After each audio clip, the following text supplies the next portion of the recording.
My name is Dr. D.L. Malik. I work at Center for Policy Dialogue in Dhaka. This is my privilege and honor to moderate this session. We'll have a very nice session, stream 2, on locally led adaptation and nature-based solution. The session will also link this LLA and NBS with one of the emerging climate stress, which is urban heat stress management.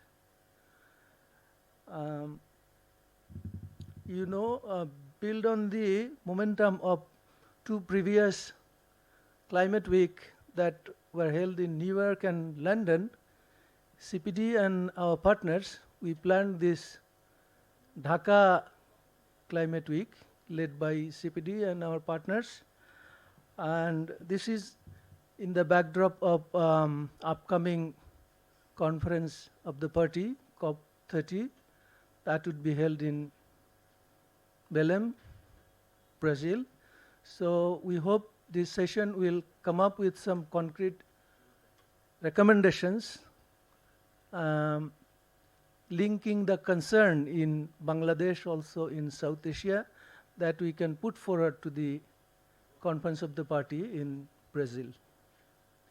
You will be happy to know that this Climate Week started yesterday with a high-level session that was attended by policymaker, climate scientists, largely youth professionals, youth leaders, also academician and researcher. The aim of the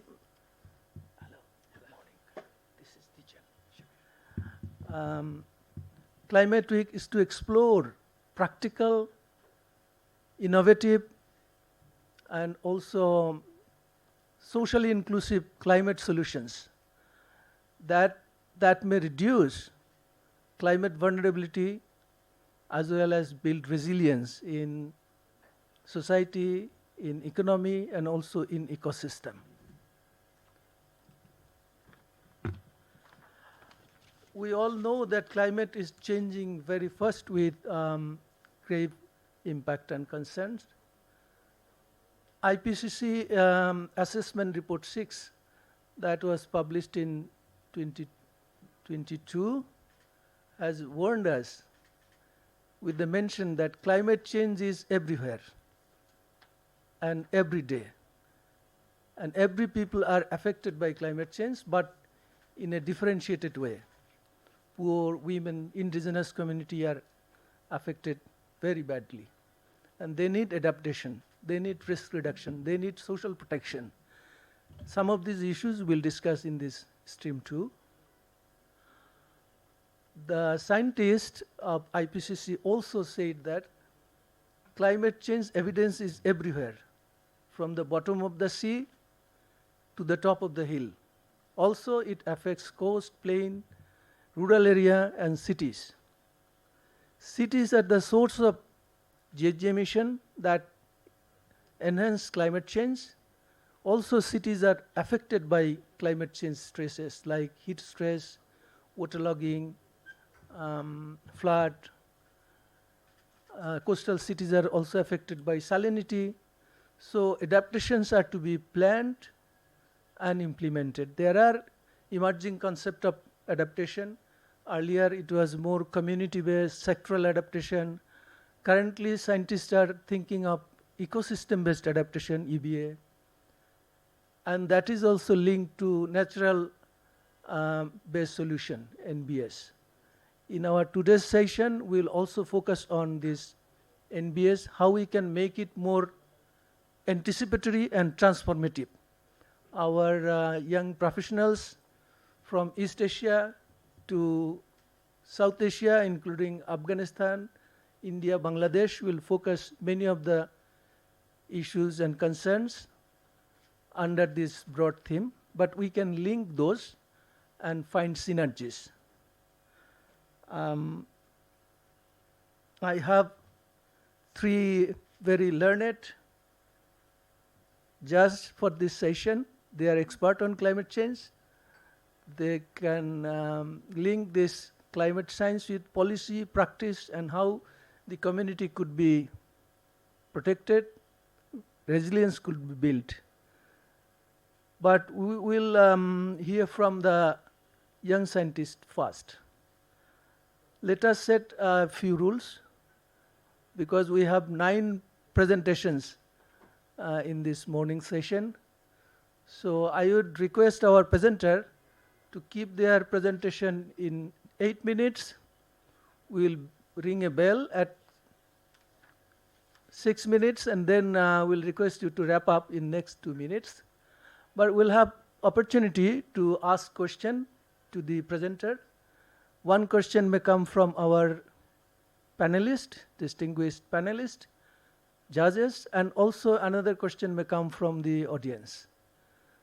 So we will finish this presentation and question answer session in 1.5 hours, but then we'll have half an hour open discussion from the floor. And finally, we'll have remarks from our judges. So without much ado, I would request the presenter to make a presentation. And we have a sequence. I would request first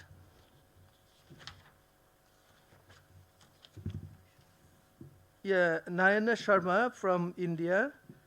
She will be speaking about rights, rules, and rest governing urban heat stress in India for the informal economy.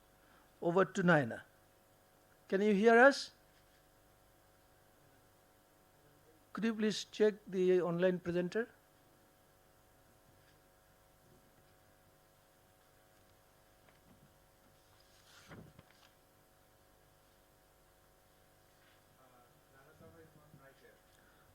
Okay, then we request Ayush Jain.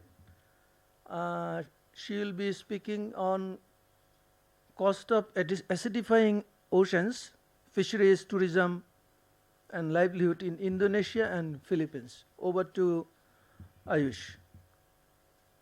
Yes, sir. Hello, sir. We are ready. Please. Sir, we have to present along with us, right?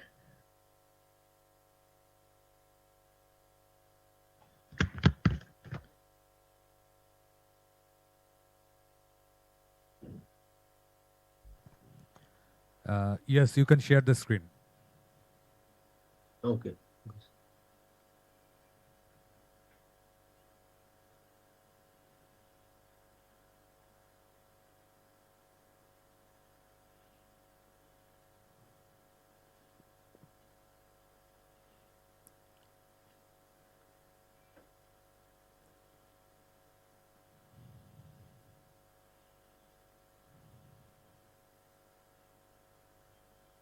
Please share the screen.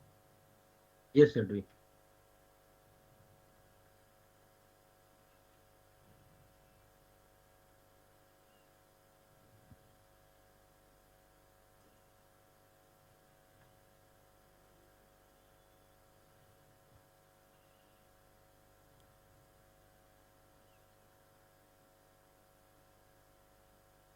Is it visible? Yes, it is visible. Yes. Yes. Yes, thank you. Okay. So the sea, once it cast its spell, holds one in its net of wonder forever. So good morning, everyone. I'm Sia from Christ University, Bangalore. And basically, when we see our oceans are more than the blue spaces on a map. They are not just oceans. They are economies, they are living economies that feed, that employ and sustain millions. But beneath the surface, there is an invisible problem underlying, which is the problem of ocean acidification, which is impacting almost all the nations in the world. So in our study, we are focusing on Indonesia and Philippines, and we are focusing more on these economies because these nations are blessed with coral reefs, with mangroves and seagrass beds, and yet they are vulnerable to changing ocean chemistry. So it's a very interesting topic for us to explore. So for our study, we are analyzing data between 1995 and 2020 And we are seeing the impact of ocean acidification on fisheries, tourism, and marine unemployment and GDP. For data, we have taken from World Bank, FAO, NA Ocean Acidification Portal, and other local research areas. So we combined environmental, economic, and governance indicators to construct a vulnerability index. And we have additionally used principal component analysis for creating this index. And we have performed regression analysis also to see the impact of governance and your carbon emissions on the tourism receipts and everything. And additionally, we have performed one more regression analysis for analyzing the impact of tourism and fisheries production on our GDP. And we have performed a what-if analysis to predict the future forecasting. Furthermore, analysis will be presented by my peer, Rose.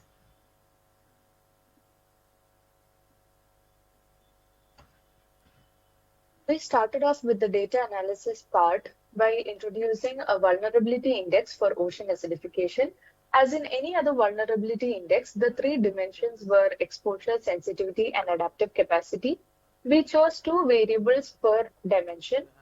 The weights were assigned using principal component analysis. Since there were two countries and the time period chosen was from 1995 to 2020, there were 52 yearly index values, which was averaged for comparison. Ayush, can you please change the slide? Ultimately, we found that both the countries were moderately vulnerable to ocean acidification impacts, with Indonesia being slightly more vulnerable than Philippines, since the value was 0.52 and 0.45 respectively. If we analyze the graph, we can see that the overall trend is downward. On a positive note, this suggests that the vulnerability of both the countries to ocean acidification has been reducing steadily. Ayush, can you please change the slide?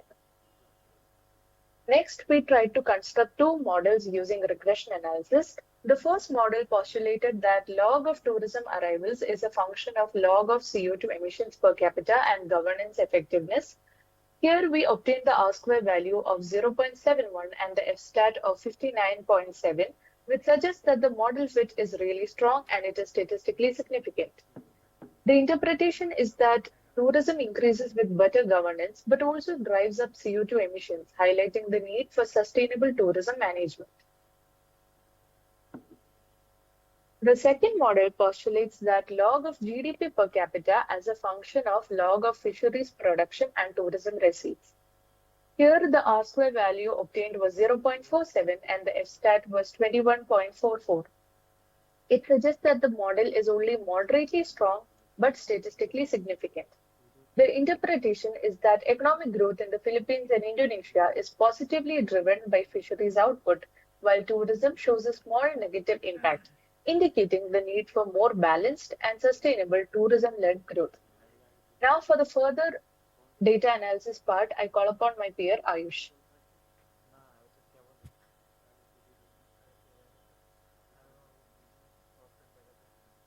Ayush, you are muted. Yeah. So the first crucial step is recognizing the different economic tragedies of the two nations up to 2020. So the first one, if you can see, the two graphs are there of GDP and the tourism scales. So Indonesia demonstrated a significantly larger economic footprint with its GDP per capita surpassing the Philippines. The blue one is for the Indonesia and the orange one is for the Philippines. So the GDP per capita surpassing the Philippines around 2028 and the remaining higher throughout the study period. So if you see similarly, Indonesia international tourism arrivals peaked at over 16 million, substantially outpacing the Philippines peak of approx 8 million. So Indonesia's larger economic scale and greater volume of tourism potentially contribute to higher overall carbon exposure, which correlates with its slightly higher ocean acidification vulnerability index score compared to the Philippines. So next one is what if analysis. So like the what if analysis focused on the Philippines for the decade following the study 2021 and 2020-30. So it reveals a critical challenge concerning future policy effectiveness. The analysis forecasts substantially economic rebound and growth. So international tourist arrivals are projected to surge from 1.48 million in 2020 to 9.65 million by 2030, according to the VATIV analysis. And uh, uh, uh, this recovery is largely fueled by post-pandemic rebound and the sector self-momentum. GDP per capita is projected to rise significantly, increasing from 3,227 to 5,651.029. So there is a, if you see, there is a problem of inertia in VATIV analysis. The core finding is that marginal policy adjustments, especially planned CO2 reduction trajectories and minor exchange rate changes, are projected to have insignificant impacts on future tourism arrivals on or GDP growth, both or either both. So this confirms that underlying economic and environmental system processes high inertia, and incremental policies are insufficient to steer the nation toward long-term sustainability. To overcome the policy inertia and reduce moderate vulnerability, the research Sir, necessarily a structured sir, multi-sector sir, 2 minutes. approach. 2 minutes. So there are Hello, you have only 2 minutes to wrap up. okay, sir. So there are total four pillars of resilience. First one is the targeted conservation. So it created focused marine protected areas in high risk location. This area must be especially safeguard coral reefs and other OA sensitive resources to support communities dependent on marine livelihoods. Second one is regulated integration. So it straightened and harmonized legal framework to fully integrate ocean acidification objectives into existing environment, fisheries, and climate policy. And third one is sustainability tourism initiatives. So proactively, it increases eco-friendly marine travel. This includes recognizing best practices, offering financial incentives, and clarifying operators to decouple tourism growth from rising CO2 emissions. Fourth one, last but not the least. So it's the best one. So this is a data investment. Investment in cutting edge OA monitoring and technological advancement to produce accurate, trustworthy, and publicly accessible data for the Philippines and the Indonesia's oceans data. So this strengthens adaptability capability by allowing for dynamic, evidence-based policy adjustment. So I would like to conclude our research work with the findings. It highlights a critical disconnect. So if you see, fishery production remains a positive and significant driver of GDP, but the prevailing tourism model is carbon intensive and yields low domestic value retention. So success hinge on moving beyond passive reliance on economic momentum or marginal environmental cuts. The dual pathway to resilience involves fundamentally restructuring economic models to reduce exposure and sensitivity, while simultaneously bolstering institutional governments and integrated policy implementation. This structural change is the only route to safeguard the region's vital marine economics. So thank you. With this, we conclude our work, and this is the references we used in our research work. Yeah, thank you. Thank you very much for your nice presentation. We'll have 2 questions from the panel and also one from audience. Dear audience, do you have any question to the paper presenters? Or let me ask a question first and you can... You want to? Okay, please go ahead, Charapa.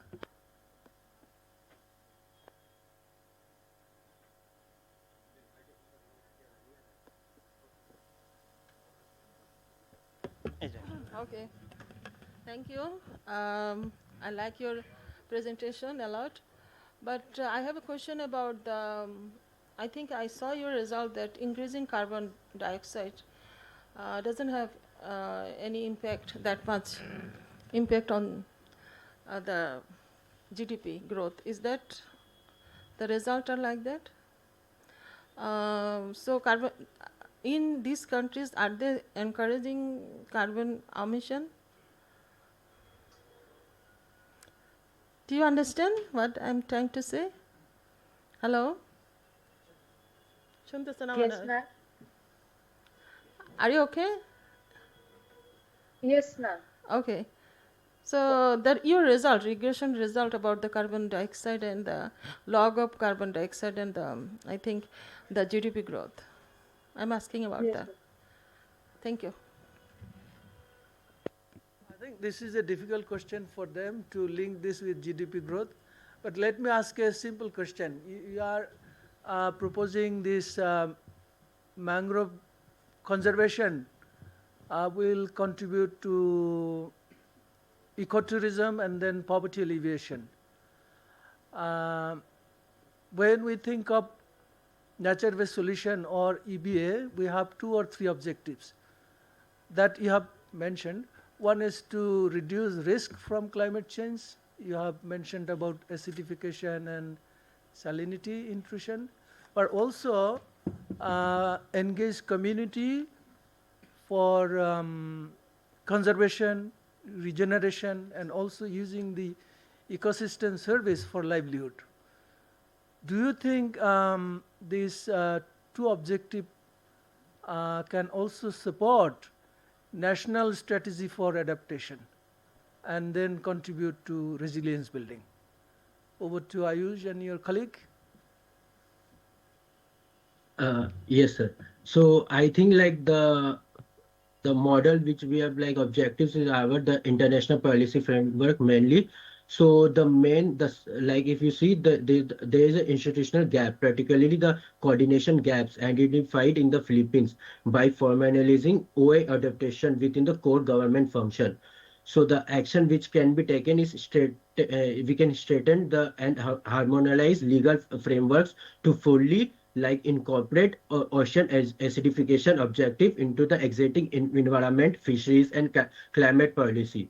So the rationale behind this, it can be to ensure that OA, like ocean acidification adaptation, is treated as a core component of economic planning and resource management. So moving beyond the fragmented policy responses. So as we see in the case of Indonesia, more structured government framework already provides a competitive advantage in this dimension, with while the Philippines must prioritize the integration.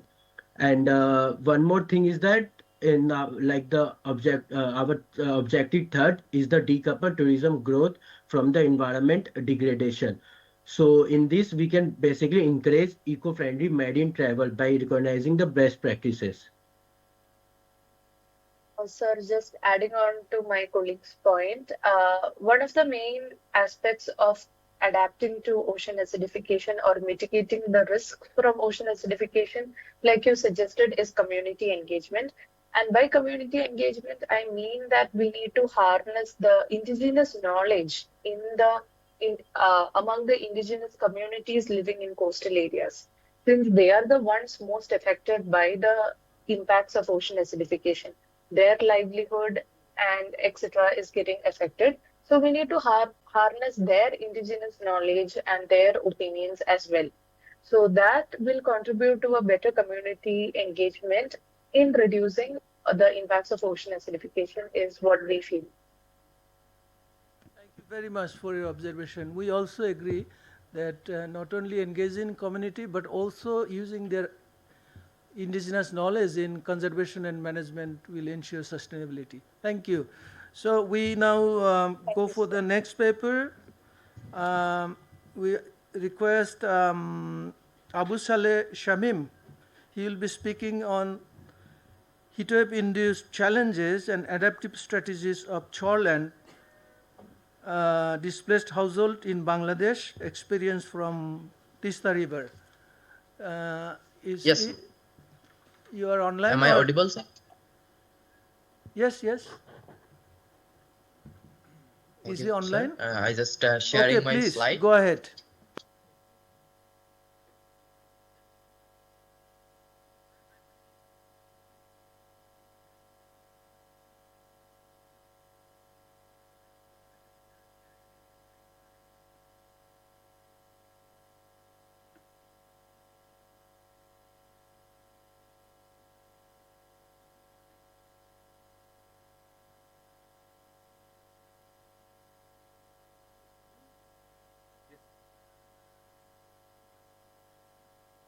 Sir, have any permission to share the slide? I just don't it. No, just Please, share the slide. There is no permission. You need no permission to share the slide. but I can any option to share it. Go to the right hand side. You see a share button.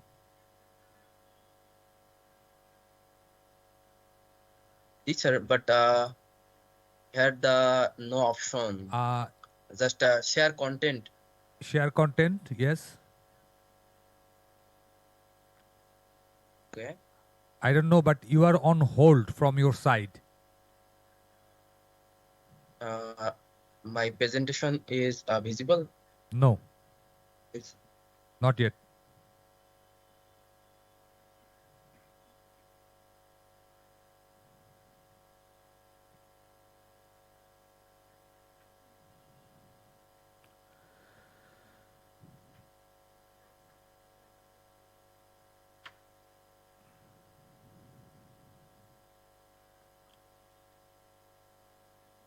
Yes, we can see it now.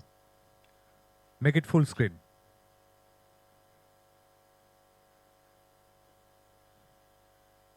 Oh, this is from the Saleh Samin. No, not Saleh. sir. Now it's okay, sir. Is it from Saleh Samin? Abu Saleh Sir. Shamim. Yes, it Abu is okay. Saleh Shamim, sir. Okay, make it full screen. Yes. Press the button. Thank you, Yes. sir. First of all, good morning, respected CR, judges, researcher, and online participants. Warm greetings and best wishes to all. And Assalamu alaikum. Here, my name is Muhammad Abu Saleh Shamim from the Department of Sociology, Begum Rokeya University, Rangpur. And I'm truly honored to have the opportunity to present my research in this international conference on the topic heatwave-induced challenges and adaptive strategies of child and displaced household in Bangladesh, a study on Tista riverine ecosystem.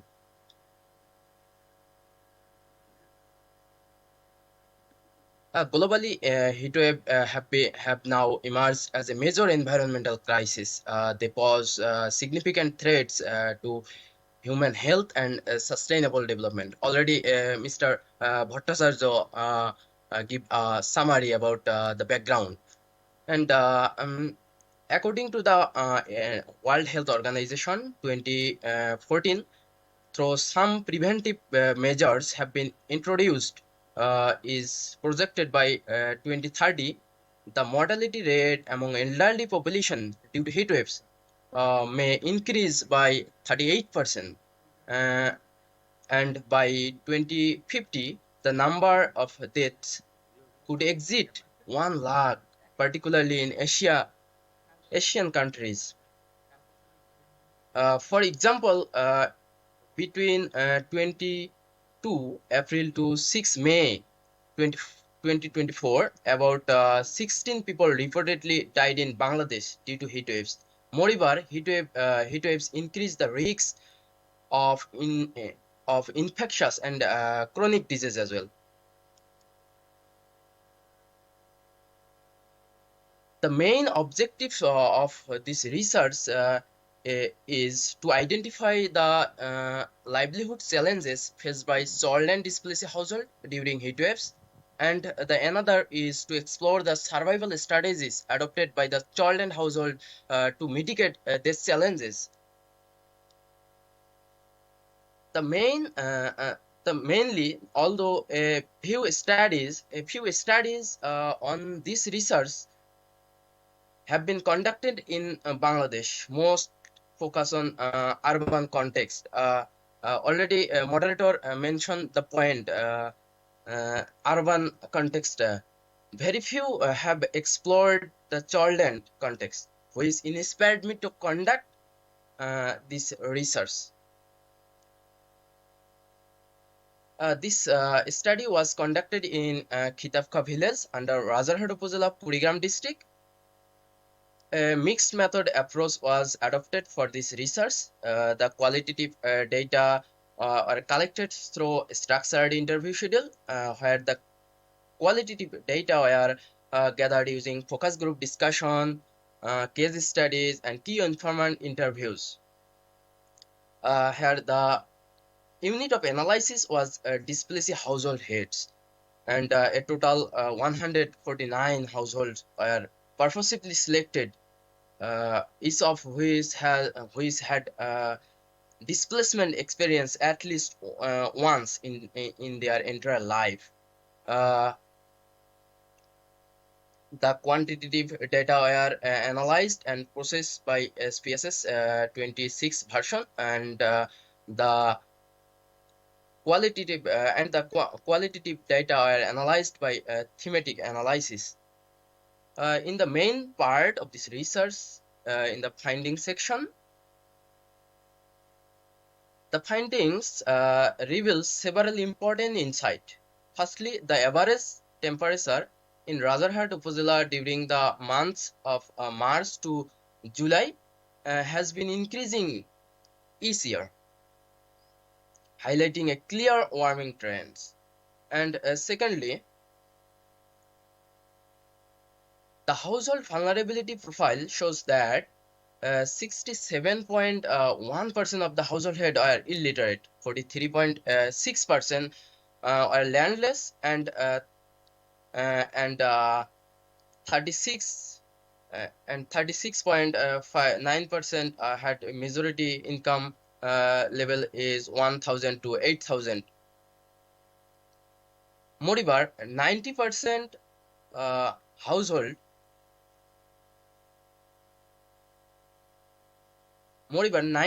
household are depend on agriculture, and 73% of had face between 1 to 5 time displacement events due to environmental stress, especially riverbank erosion and floods. The study basically focus on three challenges. First is economic challenge, second is social challenge, and health challenge in third position. Among these economic challenge, the study found respondent reported reduced working hours, irrigation cost increase, fertilizer and pesticide cost increase, agricultural dependency is one challenge of them, and agricultural damage also a challenge in the economic section. And based on livelihood and income section, unemployment is one of the best challenge, and high interest in NGO loans is one of the challenges. Lack of enough saving and borrowing. Borrowing exists in this area, but when you go to the high amount of money, then you can take it from the neighbors or relatives. In the social challenges, some challenge the study mentioned, study found like unpredictable schooling, social attachment disrupt, lack of awareness, gap of social bonding. In the health and service gap related challenges is unequal health access, absence of community clinic, vulnerability to head for children and elderly, for workplace, unsafe living condition, and so on. In the health challenge, bodily You have 2 exhaustion, minutes. dehydration, thank you, sleep disturbance, occupational stress, immediate headache, irritability, mental anxiety, and feel dizziness. I just test conducted in this research. I just want to skip it because time is so limited. I have to cover it. And the major part is adaptation strategies. The household of the child and area adapt different kinds of adaptive strategies. First is structured strategies. It is related to their home as well.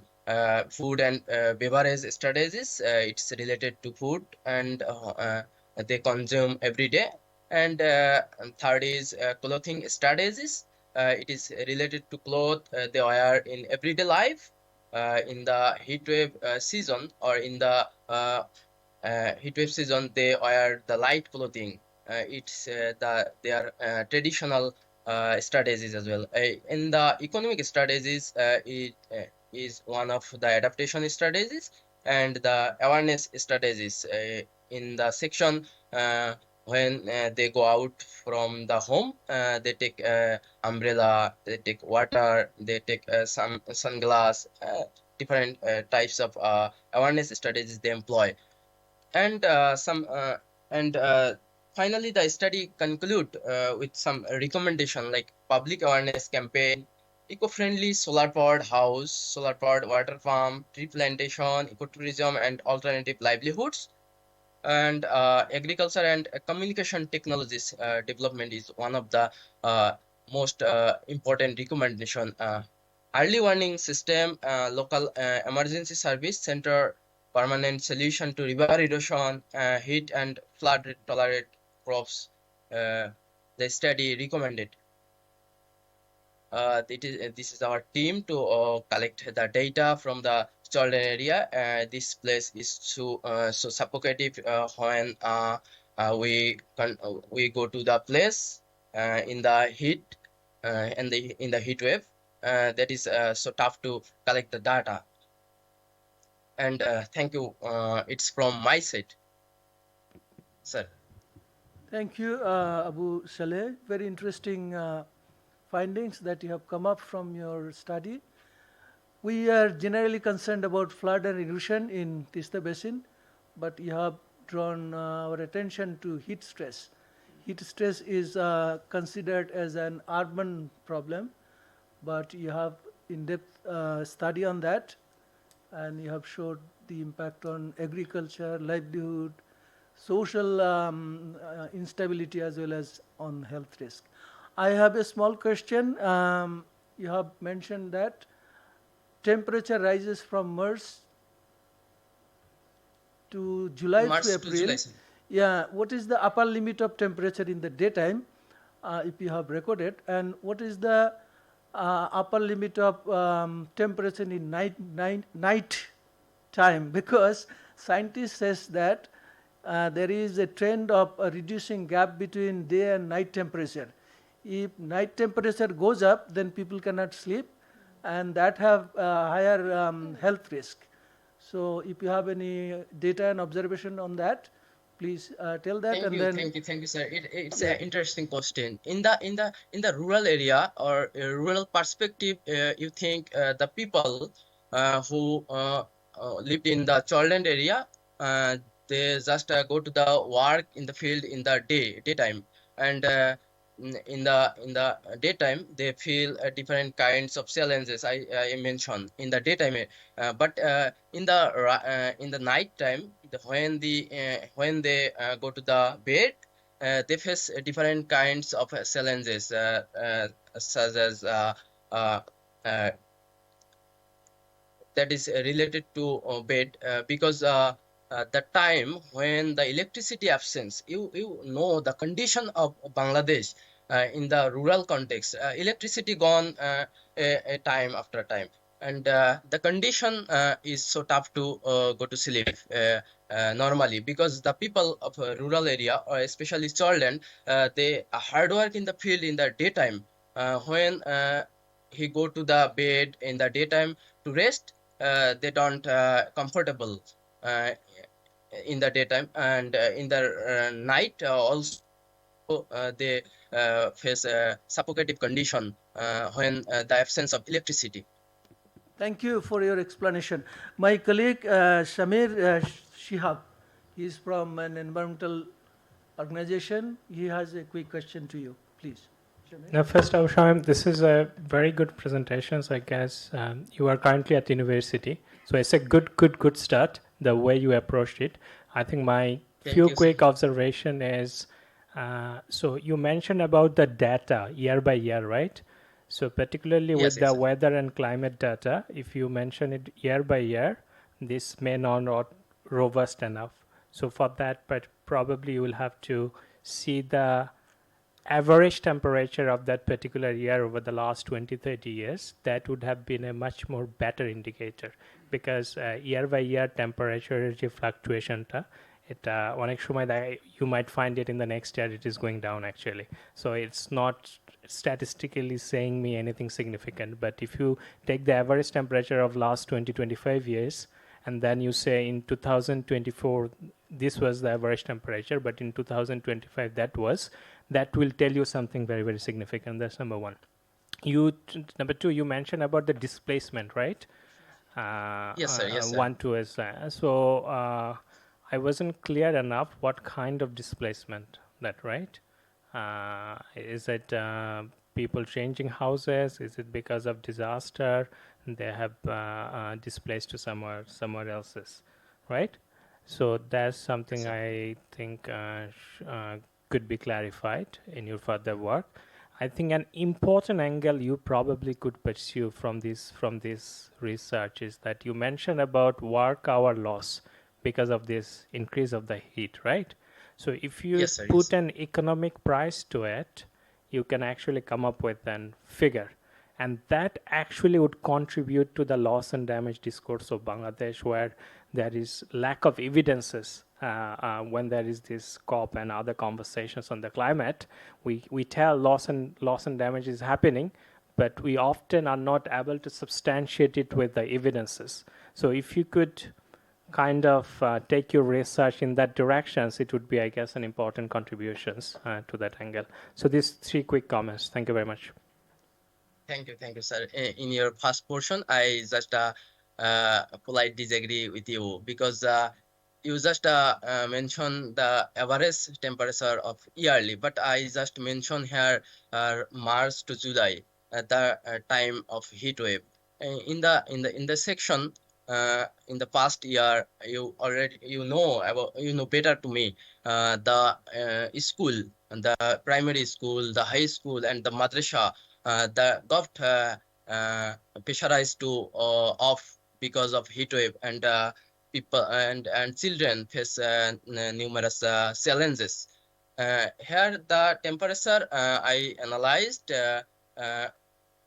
from March to July. That is the main point here. And the second is I just forget, but it is related to economy base. Maybe displacement.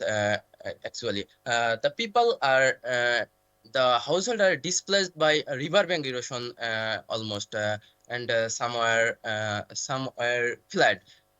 They sometimes displaced by riverbank erosion.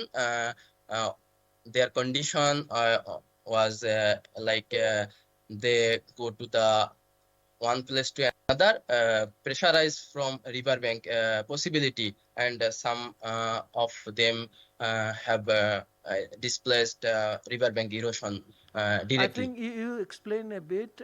We have a question from our panelist, Mohammad Abu Taib. He is from South Asian Gender Lab, Innovation Lab. So I'd request you to put your question. Thank you, sir. Please. Thank you. First of all, I would really like to say it's a great presentation and really respect the passion that went into it. So thank you for that. But I just wanted to add that from in your methodology, you mentioned that there was both a qualitative and a quantitative part. Can you please focus a bit Exactly. on what was done on the quantitative part? And then while selecting your sample, you mentioned about having 149 household heads who were displaced. So just wanted to understand, they were also mostly landless. So was it because of that they were landless and were looking for economic opportunities, or was it because of the factors that you have mentioned, that they were displaced because of river erosion? So how did you disentangle both these factors from your discussion? And the last point is just a suggestion perhaps, any descriptive statistics on the sample, for instance, who migrated and who didn't migrate. So I see there's a complete skewed year. So you're only looking into those who were migrated. So perhaps any descriptive stat on the places from where they migrated, just to give you an idea on why, what are the factors. So just Thank you. a bit on that. Thank you, sir. Thank you, sir. First of your question, first one is about the number of displacement, the number of respondent. Here, I conduct 149 household head are taken in this research, especially those live in the islands or and adasor. Here a question is about island and adasor. Islands are is covered by water. They live in the shoreland area. That is the island that is covered by water. They have to move their daily necessaries to one place to another. They have to use boat, and the portion at a shore, they are existing in 200 meters beside the river.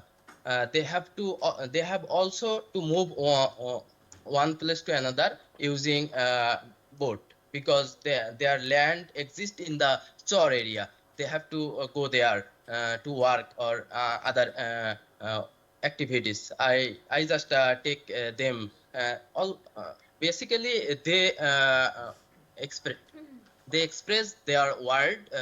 They are displaced because there are no evidence actually. I found because mm, I don't found any study in the area, and their word was like they sense their place due to riverbank erosion. It's 1 to 5 times is a little portion, but 5 to 12 times is more than the 1 to 5 times percent.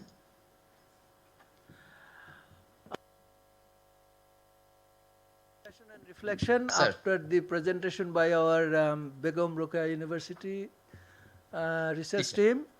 We will continue our discussion even after this stream session. Now I would Thank you, request sir. our next presenter. She is Dr. Shuparni Paul and Amit Bhattacharya from India. They will be speaking on locally led flood resilience through nature-based solution, having a focus on Kolkata city. I think that attaches a focus on the stream theme of this stream 2. So over to Shuparna. Shuparni, please.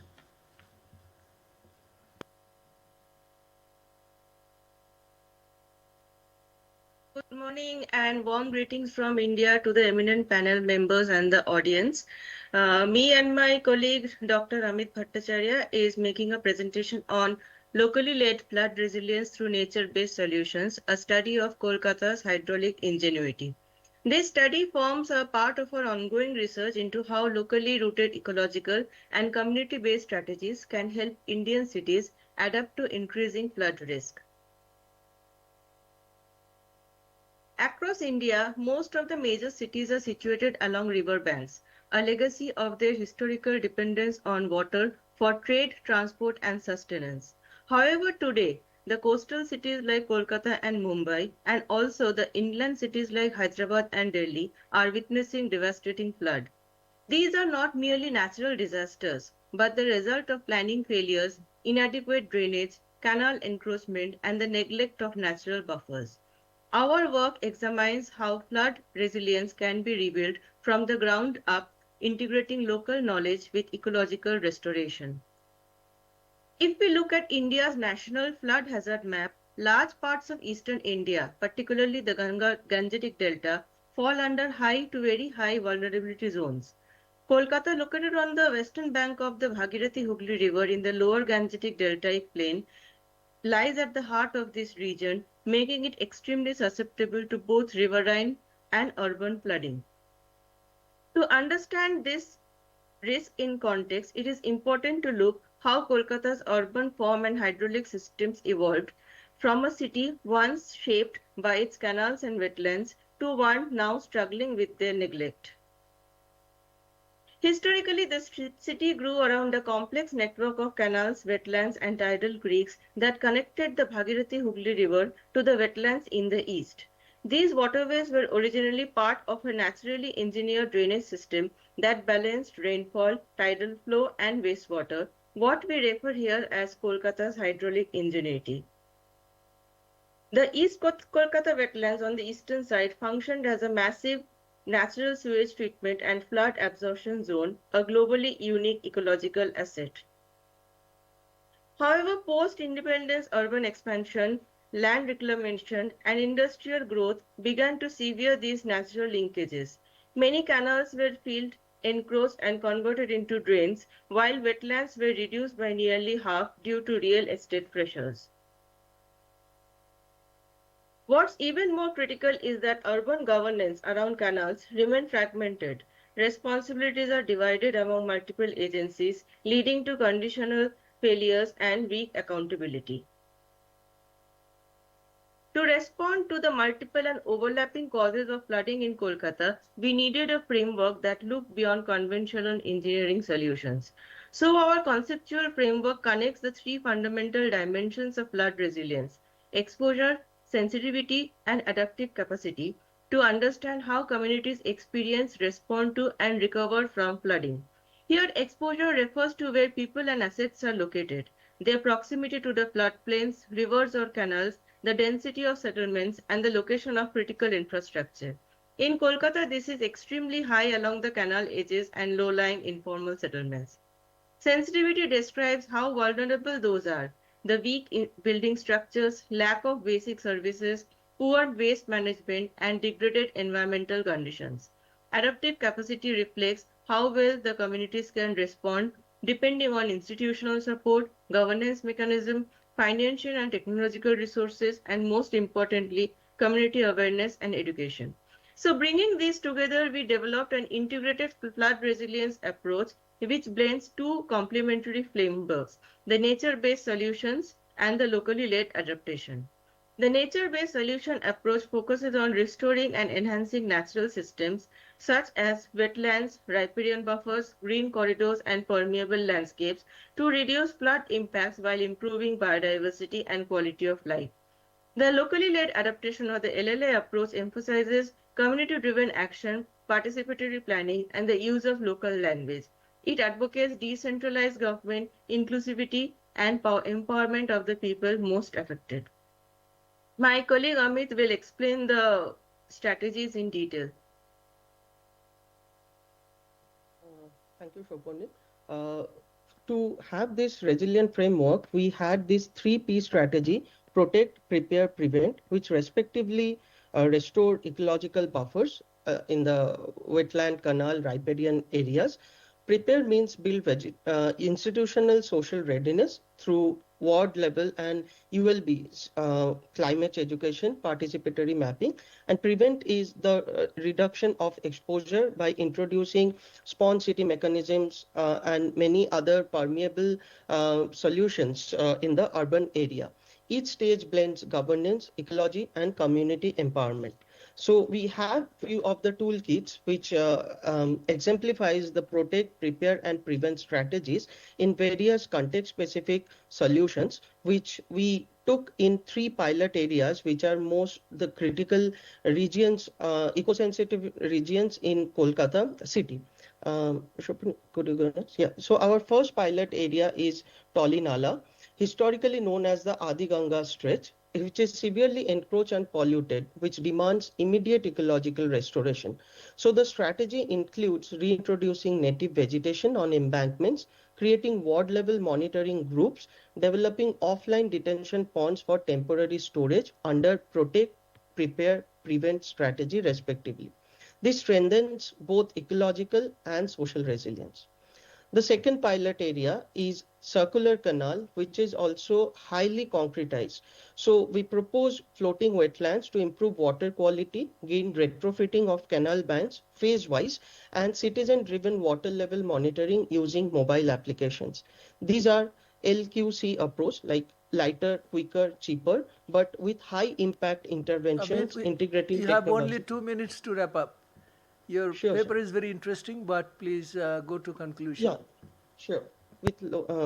So it is the third one across these three canal system. What we observe that locally laid and nature-based interventions offer multiple benefits: ecological protection, social inclusion, and adaptive governance.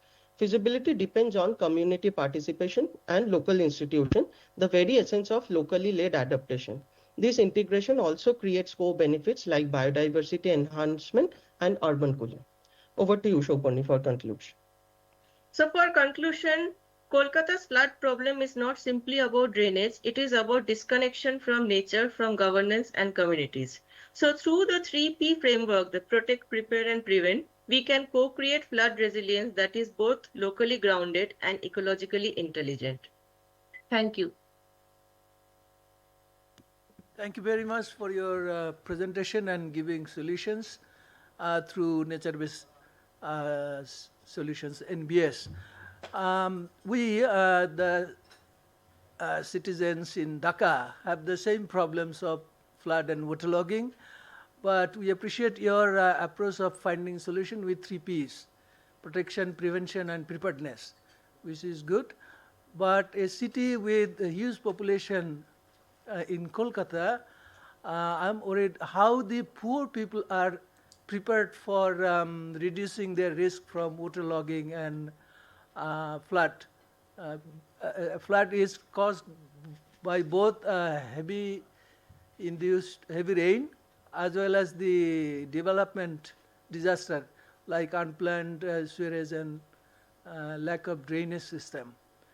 My question is, you have also proposed a very nice integrated flood resilience approach with both NBS and locally led adaptation approach, and you have put governance in the center. My question is how the city government are responsive to the poorest who are the most vulnerable to city floods. I have my colleague from World Bank, Ifat Mahmood, she will also have a question. But could you please clarify how responsive is your city governance to the poorest of the poor and most vulnerable city dwellers in Kolkata? Sir, in a developing country and emerging economy like India, governance is always a problem, and there is a lot of red tapeism. Like even if somebody wants to do something, the other political party or some other agency will stop it. So in that way, the approach is very fragmented and coordination is not there. So whenever a flood happens, if at least the preparedness is there, we get a previous or prior information, then the government tries to relocate the people to a safer area.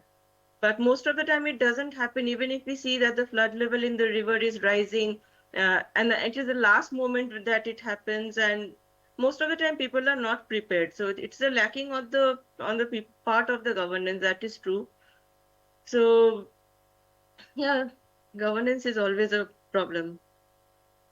Thank you. Over to I Ifat Mahmood. So She could has I a question. add to this? Oh, yes, please. Could I? Yeah.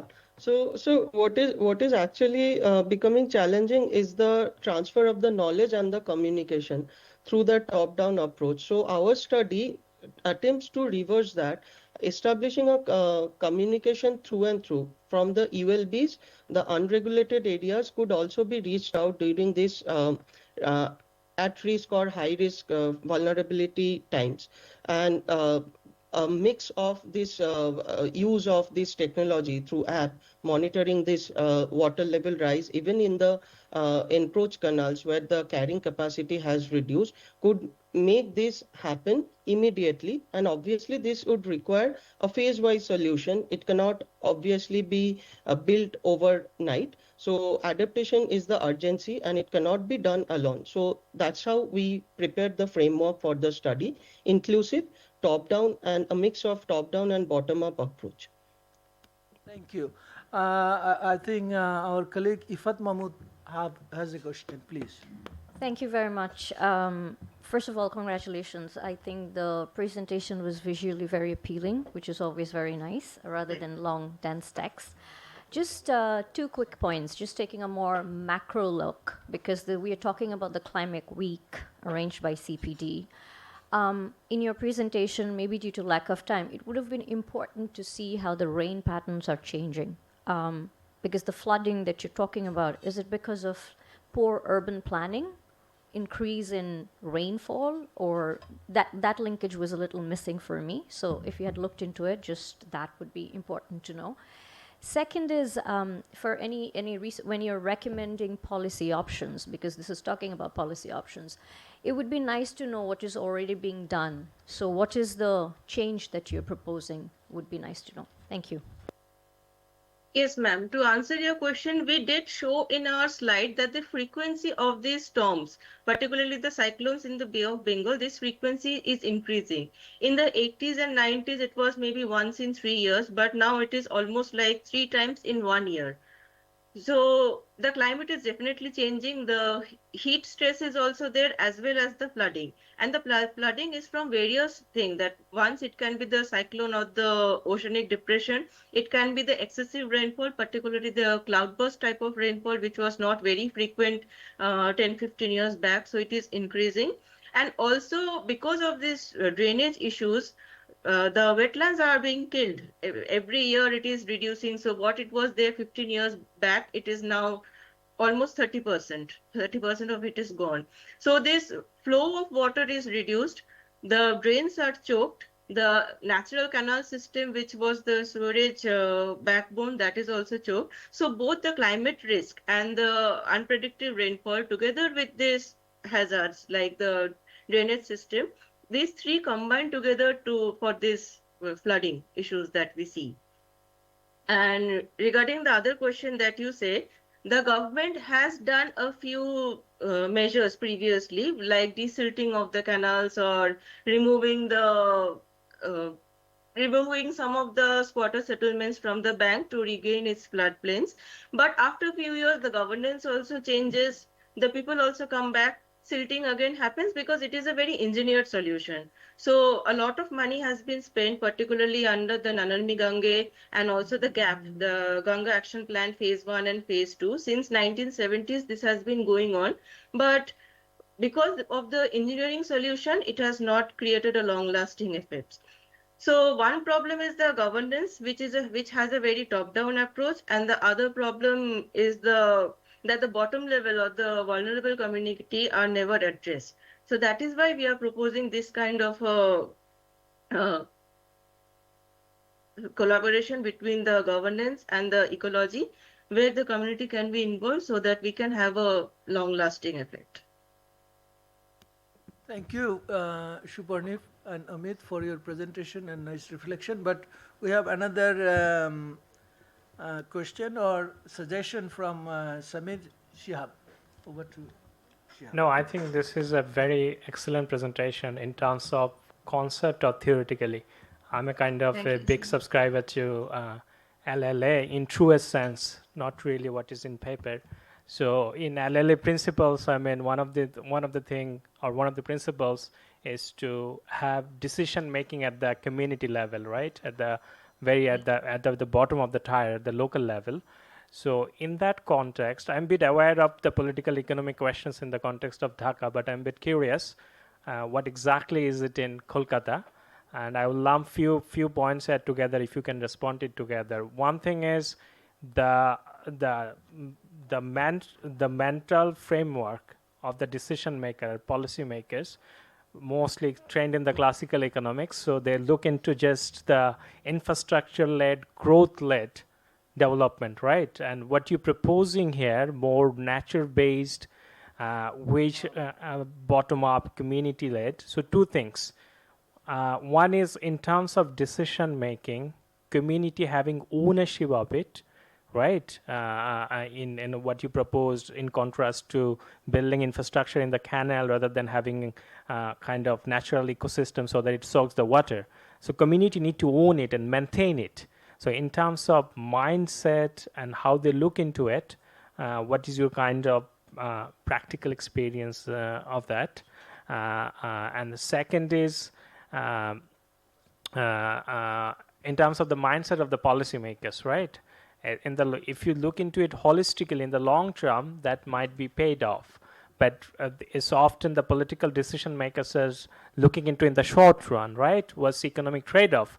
Like I have a piece of land. If I build an infrastructure, that's of course a lot of growth and a quick payoff of that sense. But the framework that you proposed is looking into the problem more holistically and having community ownership, participations, decision making, and also looking into the ecosystem more holistically. So there are a few points that I tried to lump together, but if you had any quick comments and observations on this from your Kolkata experience and perspective. Thank you. Yes, sir. So over the past 10 years, when we were working with some of the developers, we both of us are architects and we have been working with them. So it has been seen as a common trend that particularly the lands encroaching into the East Kolkata wetlands, when the government is selling these lands to this real estate, and maybe there is a part of the canal which is adjacent to the site, or there is a natural water body which is there in the site. So they have some strict guidelines which you can do up to a certain level. Again, keeping the flood levels and the floodplains intact, and also how you are treating the pond edge. So there are some things from the government, and then the developers or the local people, they take it up according to the policy that is already there.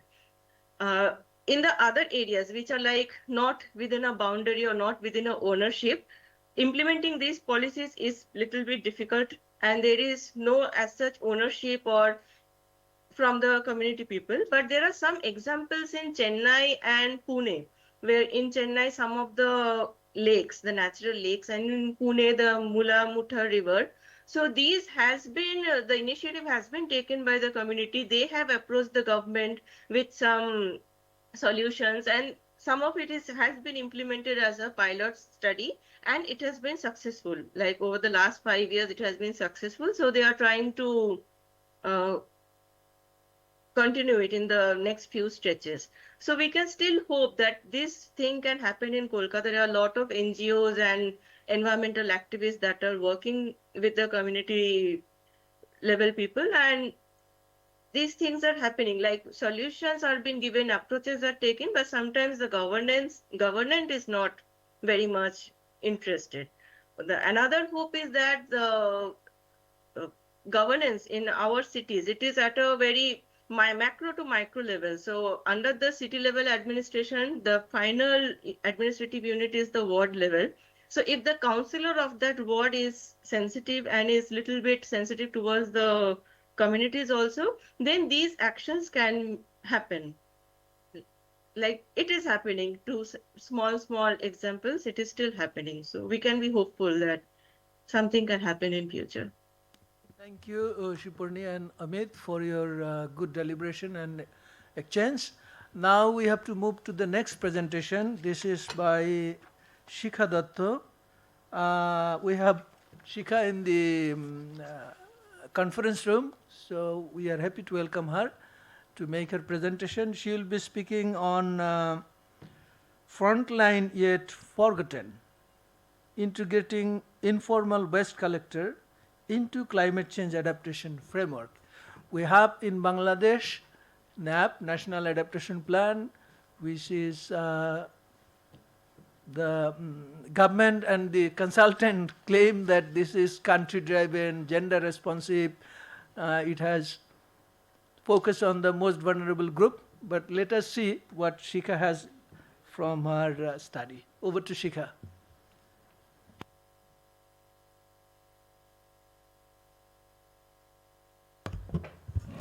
Okay, thank you. Thank you for welcoming me. Good morning, everyone. My name is Shikta Datta. I'm currently a master student doing LLM in Jahangirnagar University. So my research actually focused on the informal waste workers to integrate them into the legal framework for the climate adaptation. So moving on, we all know about the actually contributions of their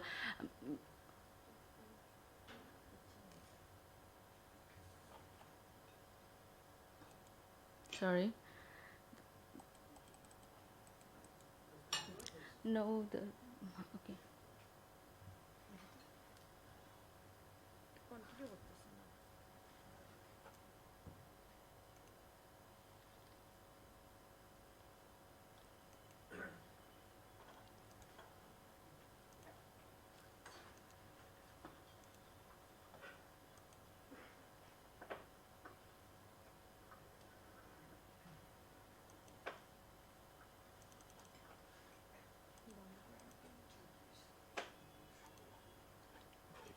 Mm-hmm.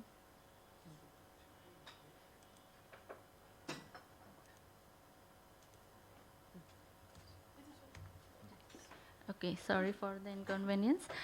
Okay, so as of the contributions, so we all know about the contributions that has to make by the waste workers, because what we produce they collect. So, in that sense, greenhouse mitigation all by any kind of landfills that produce any gases like for greenhouses, they mitigate it. Then they are contributing to resist the flood reduction, obviously, and health, public health support, obviously, because we are generating a lot of waste that is not good for health, and in obvious criterias, and they are doing this kind of cleanliness overall. And last of all, the circular economic engine, they are moving that engine by collecting and sorting and arranging and whatever they can like rearrange and recycle, they are doing it in a circular motion. But the thing is about the socio-economic vulnerabilities they are facing, that income in uncertainty and not enough payment for their work, and they are working in a hazardous environment without any protection, any kind of protection they were needed for doing their job. And after the obvious question about the gender vulnerability, because we all know that there is no gender specific facilities or anything about working in such low paying jobs in our country. Facilitating any other resting facilities or shading facilities is not available, and also they are facing sexual harassment on top of it. And there was an article in New Age Bangladesh paper about this, and the heat stroke they are facing while working in extreme heat in the infrastructure or in the open field while collecting waste. So my research imperative question is, how can informal waste workers be incorporated into climate adaptation frameworks to promote inclusivity, resilience, and sustainability, with some sub concern with current role assessment, infrastructure barriers, and policy frameworks. So their question can arrive is whether there is no waste management planning exist or not. Obviously there is, because we can see from the historical governance regimes, we always have the management planning system to look up to, from after the independence of our country 1972 to 2002, we have one basic policy to mitigate some kind of landfill construction and everything manually.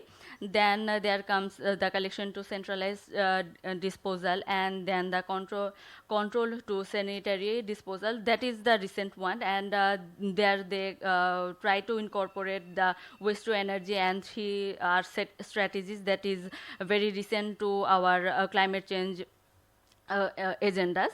So there are these kind obviously present, but when it we can see it in a flowchart where the how the regime change, and what is the actually shifted in the regime priority wise, and the socio-economic drivers when the regime change and the different kind of policies being adopted, what the actors involvement here, donation wise and economic wise, and the major initiatives they are taking via this regime change and policy implementation.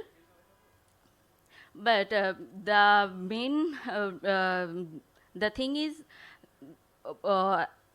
apart from the persistence governance, there these lackings like legal recognition, institutional fragmentation, inclusion from platforms, and that data and visibility deficit, there are always there, and it's being unbearable in the institutional barriers.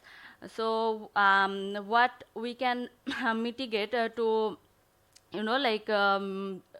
to do incorporate the informal waste workers, I want to actually outline 4 strategy policy wise to recognize, integrate and support informal waste workers. And the first and foremost one would be policy integration and legal recognition, because there is as we have the Labor Act 2006, we do not have any kind of legal recognition for the waste workers as of today. And apart from that, any like national labor policy or OSHI, that is Occupational Safety, Health and Environment 2013, and Domestic Workers Protection and Welfare Policy, nothing has been inserted over these rules, which are like getting protected for the informal workers who are adopted for small jobs and low collar jobs, that is but there are no specific any kind of integration for the informal waste workers. So I want to propose or I want to suggest in that their policy integration would be for the recognition of the environmental service work providers. And then the participation, that is for their actually representation to voice in the policy. Apart from their informal waste workers, we have in every sector we have their advisory board or any kind of union to represent them, but unfortunately we do not have that kind of participation for this field of workers. So I Shika, want. It seems you are concluding. Please finish it in 1 minute. Okay, sure. Please. So the next one would be the social protection and occupational health concern, because they are dealing with the waste, and the waste generate different kind of diseases obviously, and they have for their occupational hazard problem, they have to have the social protection for the occupational health programs. And then the last thing is we are transiting ourselves into the just transition.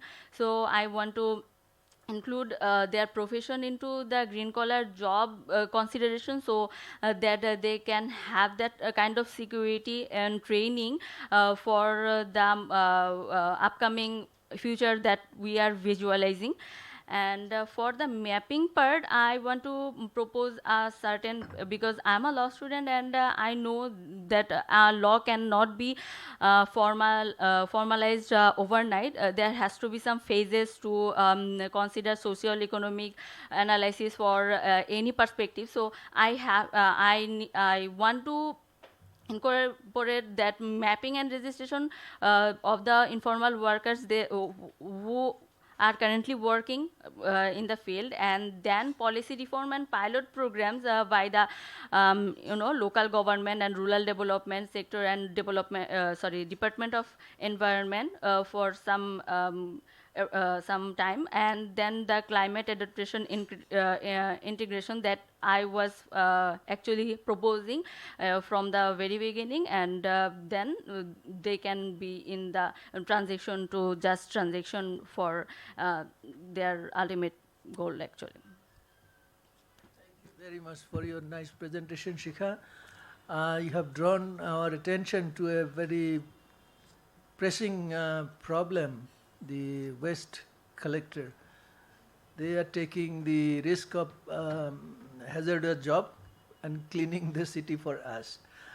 But climate change is again bringing new challenges. You have already mentioned about heat stress, but also they are facing wage inequality, all these things, Yes. gender-based violence. Yes.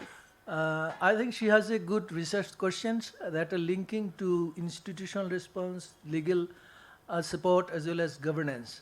Yeah. So this is a very good piece of research.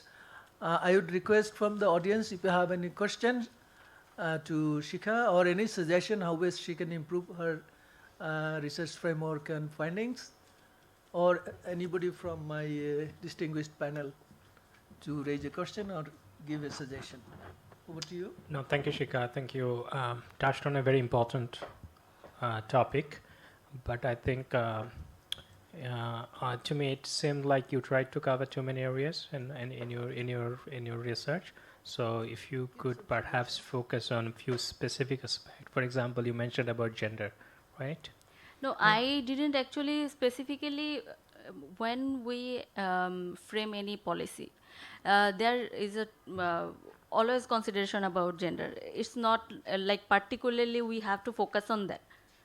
We always have to consider any occupational hazard or any kind of policy we implement. We have to consider there is a segment for the women to have their job comfortably. Yep.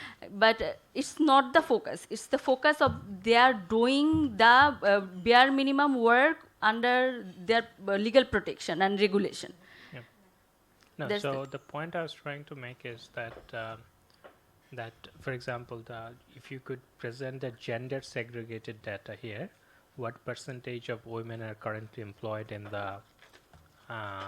this sector, right?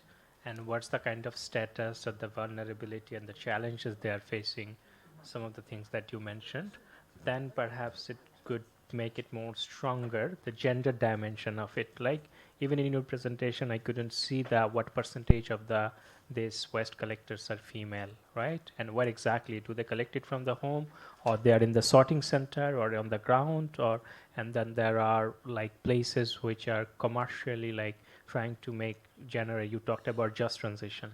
So that need to be cases to make your point, the recommendations that you make, that here you go, this is one particular case of an plant where employed women and male, and this is the kind of sort of disparity, discriminations, occupational health and safety issues are there.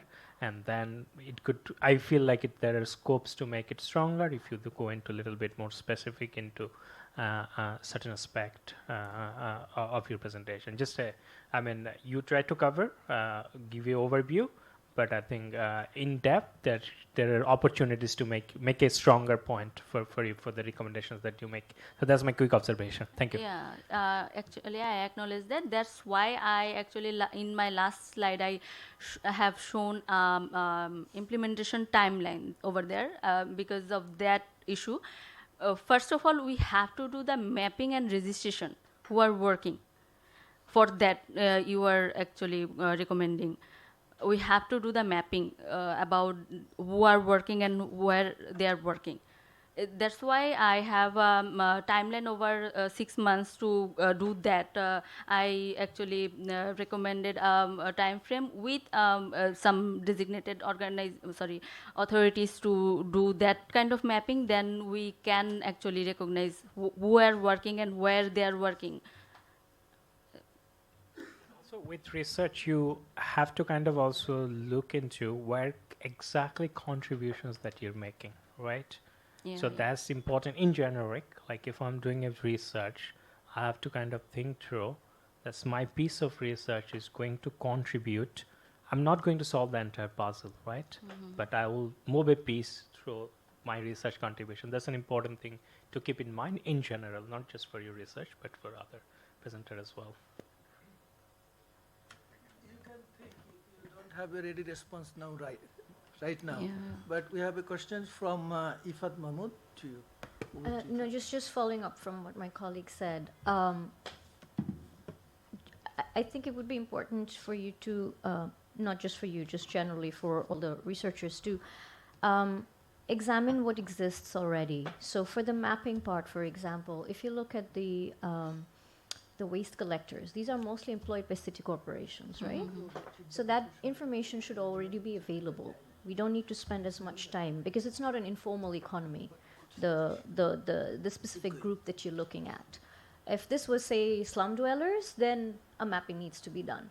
So I think just following up on his point, it would be very important to strengthen that particular piece in your research. Thank you. In that case, yes, there are availability of that data, but as of now, I was actually focusing on the regulation part and the informal ones, who are not actually formally, working under the municipality, because many of the workers are actually working under contract basis. And they are continuously working without any formal recognition or without any registration from the municipal part.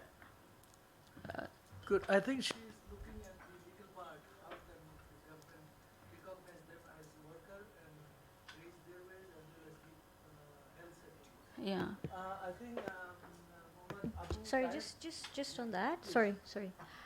Yeah, just look into it because I work with local government. The contracts are with the city corporations. These are not private contracts. So if the contracts are there, the numbers are there, the terms and conditions are there. So just look into what already exists because that would only strengthen your case. Yeah. Right now, these questions will emerge that these are already there. Why are we investing time and effort into it? Okay, understood. Okay, over to. If I may just add, first of all, a very novel idea, so thank you for that.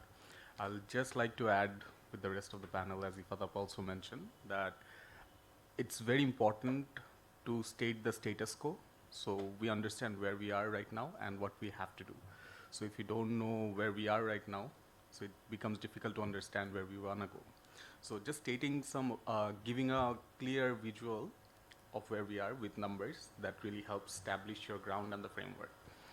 Regarding just transition, the word came up really, I'm not that familiar with the literature, maybe others can also say, but I don't know how just transition incorporates to it, because from my understanding, it's more like from switching from renewables to, and the labors that is invested in non-renewables, how do we integrate them? So from what perspective you're mentioning them? That's question one.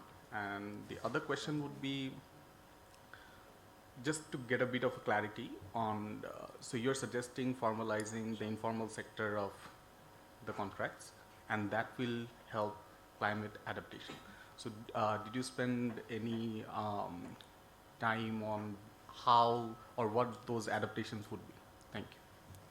Okay, for the just transition part, actually, when we are like shifting towards renewable energy, we are actually I have mentioned that part for the reason that we are not beyond waste.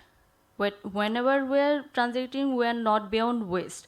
So when it can be renewable energy. We are like installing solar panels, but they will be going to waste in some point. But when it comes to the hazardous part, collecting that kind of waste, we are not incorporating or not indicating any training to the waste collectors, any kind of training. That's why I have mentioned them in that sector, because we have to transit over time with investment and any kind of theories we are bringing to our local areas that are foreign to the waste workers. And the other question, sorry, I forgot. Can you repeat, please? You are progressing your research, question will come and you have to think how can you incorporate this in your framework.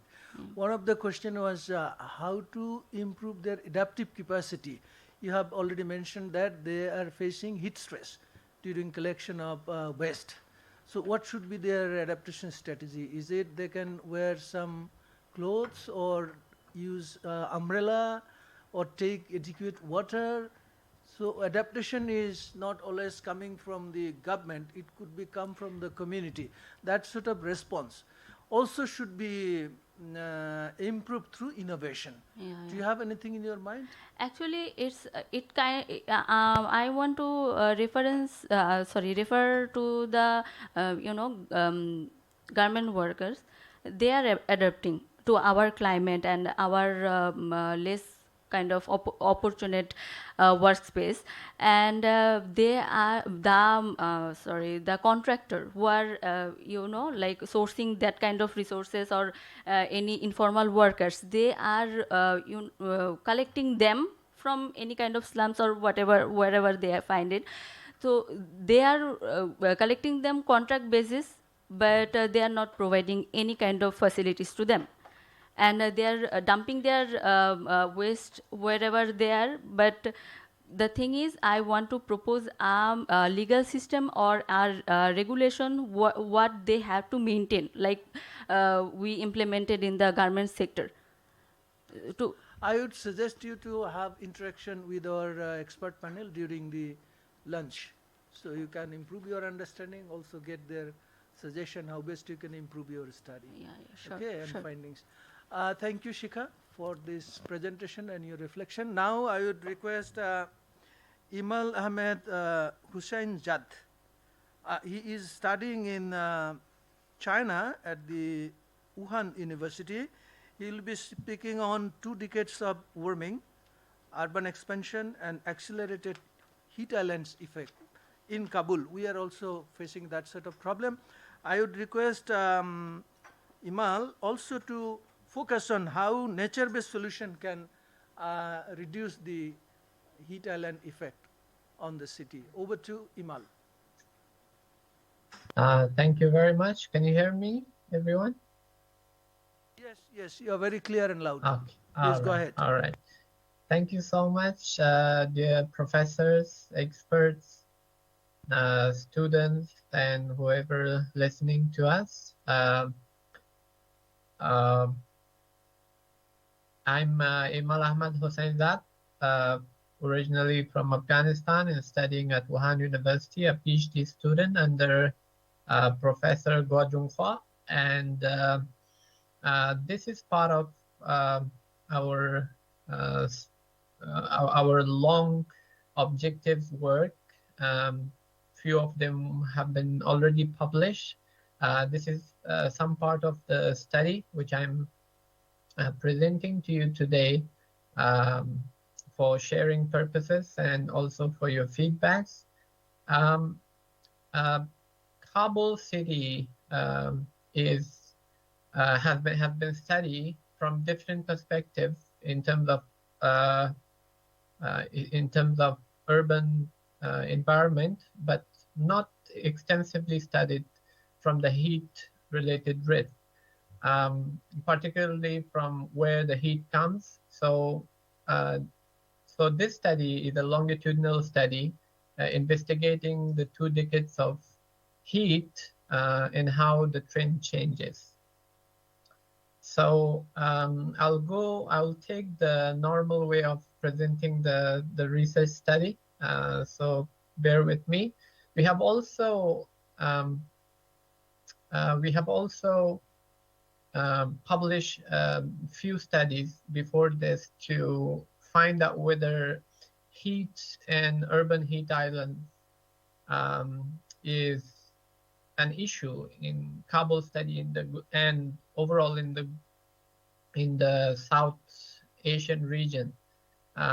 It's my pleasure to share this study also that includes many neighboring countries like Bangladesh, India, and others, and found out in this study that heat and floods are one of the biggest issues in this region, besides some other environmental issues. And the biggest or the most significant part of this outcome was that although different regions are traced in these regions, but informal settlements, which I also found out one of our co-presenters were investigating informality from a different perspective.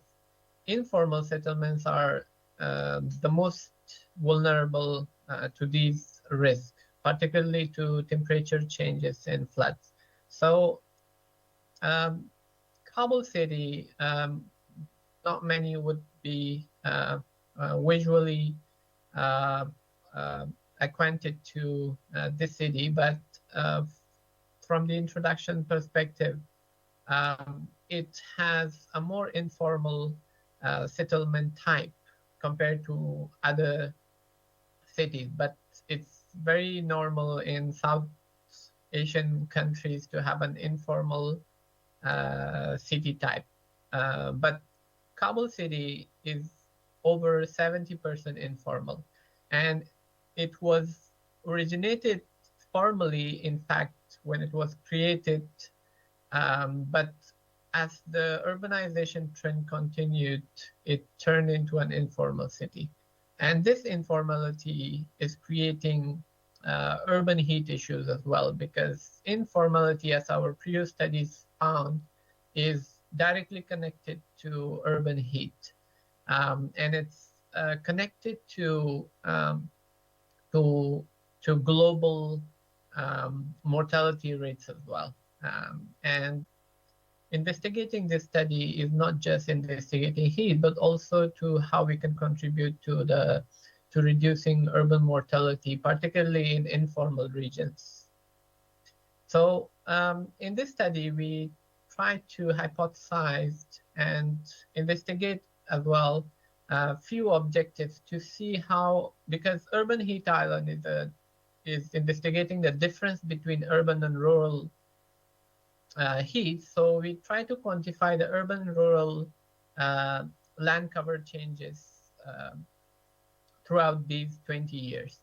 Also to investigate temperature variations in those regions and to find out how urban expansion is correlated with temperature changes, particularly in informal settlement regions. We use satellite data from different sources, particularly using Google Earth Engine to not just retrieve the data, but also to analyze the data and downscale it to a level where we can actually refer to settlement and then retrieve the urban heat island trends and patterns. So to cut it short and to briefly share our results is that throughout these 20 years, the urban areas have been expanded, and it has been expanded by around 30%, while the rural areas have been shrunk by 60%. So the expansion of urban areas and the reduction of rural areas, we also found out that are directly connected to heat. And this expansion is actually not formal expansion, as we also found out. It is more informal, and we also saw how this informal expansion of urban area is impacting the heat. So as we can see, the expansion, although was both formal and informal, mostly informal, the formal areas, when it's expanded, it is seeing that the heat is moderately increased. However, in informal areas, the heat was exponentially increased. Similar, there's one very different output from the conventional studies that we usually found, and that is that rural areas compared to urban areas have lower temperature. But in this context, the rural and urban... You are giving us interesting information and evidence about heat stress or urban heat island impact in Kabul. Our time is limited. Would you please wrap up your I'll sum up presentation in 2 minutes. 2-3 minutes? In 1 minute. Yeah, please. Sure. So formal areas concentrated mostly in central areas display higher vegetation because it's formally organized, showing moderate heat, while informal areas dominates the peripheries of the city, showing higher temperature. The urban areas, as we can see, it is heating or warming more exponentially compared to the rural area. So that's another finding we can share here. There's one more study of us we shared. It's how urban morphological indicators impact the heat. So formal areas with its formal layout in more formal settlement organization alongside the vegetation area that it has compared to the informal areas are showing less heat. The barren lands are around 5 degrees more warmer compared to the formal areas. So these are the kind of trends we found, and focusing more on informal areas and barren land, which are accompanied by the informal regions. These should be investigated further. And the urban heat island pattern shows that it's kicking in Kabul city. So more studies should be conducted to see how these urban heat island trends are impacting the local cities. So one specific thing that Doctor also pointed out how natural-based solution could be integrated is that, as we can see, these barren lands are showing higher heat. So part of our solution in this paper that I might share with you, maybe the link of this investigation, which is published in Sustainable Cities and Society also, is how these barren lands can be turned into vegetation in order to decrease the heat of informal and informal attached barren lands. So thank you very much. Thank you, Imal, very much for giving these insightful and evidence-based findings. You have talked about the localized factors of urban heat, including land cover changes, expansion of city areas, and also use of fossil fuel that increase heats in the city. And also you have suggested some NBS, nature-based solution, including green space, blue space in your city to reduce heat stress. I have questions, then my colleagues may also have some questions. Beside these localized factors, do you think the global temperature rise, Paris Agreement aims to keep the global temperature well below 2 degrees Celsius at the end of this century. But WMO, the World Meteorological Organization, has already reported that in 2024, the global temperature has, average global temperature has crossed 1.5 degree. So do you think this global phenomena can also have some influence on the local heat stress increase? And I would request my colleagues, I have colleagues from World Bank, from Research Institute, they may have also a few questions to you. Over to Imal. Thank you, Doctor. I think it's a good observation and a very wonderful question on how the international heat is impacting the local heat. I think it should be investigated for Kabul context, but at the moment we are investigating more locally on how urban morphological indicators and local trends impacting the heat. Definitely, urban heat is increasing globally, and it is impacting the local heat in Kabul city as well. And how it should be investigated, that is another thing, whether combined with the local trends or the local indicators, or individually studied as global trend. I think globally it has we have produced, or we have some data that shows that increase, and I think I will consider adding that to our future presentation, probably how that international heat expansion is impacting. Thank you. My colleague, Ms. Ifat Mahmood, she is a climate science policy expert from World Bank. She has a question to you. Thank you, Mal, and thank you for the great presentation. Maybe due to the time constraint, you were not able to cover that fully. So just one suggestion is that this concept of urban heat island is not very new, particularly for some of the South Asian countries like Pakistan and India. For Bangladesh, it is relatively new. We are experiencing it in the last 9 years or so.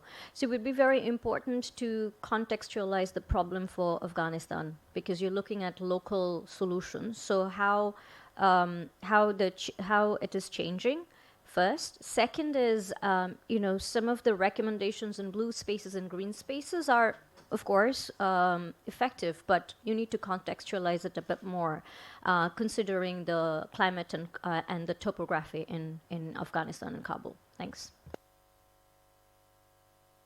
Thank you so much, Ms. I'll definitely take this suggestion. Contextualizing it, basically bringing in something new, because it's rarely this city is rarely investigated for such purposes. Thank you so much. I think we have another question from my colleague Shamir Shehab. Over to you. No, thank you, Imal. I find it very, very interesting and also very relevant to, I can relate it to what's happening here in Dhaka. So my comments is more to share some perspective on this particular topic. That is, in the urban areas in Dhaka, you will find temperature is more than 10 degrees Celsius higher than in the countryside, in the rural areas. So you mentioned about the urban morphology. So some of the, if I take the urban heat island effect as an independent variable, and so what explains Dhaka's this almost 10 plus degree higher temperature? So is the reduction of the wetlands, no vegetations, and one of the things that I saw in your presentations, you have shown how in the formal areas there is, perhaps if I read it correctly, there is this air flow was making it probably is less warmer in contrast to the informal areas. So I'm just curious, in terms of in Kabul, whether you see those like kind of the wetland and some other variables are out there which might explain what you have found so far, or are you thinking of looking into those kind of variables as well? Sure. That's a very great observation, sir. Definitely, we published one study recently, seeing the some indicators, city indicators such as population, as you just mentioned, of how it impacts the urban heat. In Dhaka, as you pointed out, it's similar in Kabul, but I would say it's amazingly different impact of population, because populated areas in Kabul is mostly organized, and our study found that the higher the population in regions, when it's formal, it has lower LST or heat compared to the lower population regions. So the results are different city by city, I guess, and in terms of how the city are organized. In informal areas, the population is spread and not organized vertically. So that is one of the reasons why formal area, despite its congestion of population, it has lower heat compared to informal areas which are spreaded. So the barren land in the peripheries of informal areas are impacting the heat mostly compared to the formal areas. Thank you, Imal, for your reflection. We have a very august gathering here, and we'd request the participant to raise any questions to the expert from Wuhan University in China, but he's from Kabul in Afghanistan. Any question to him or any suggestion for this young researcher? We don't see any hands. We wish your success in your study, and you will come back to your city to improve the heat stress condition.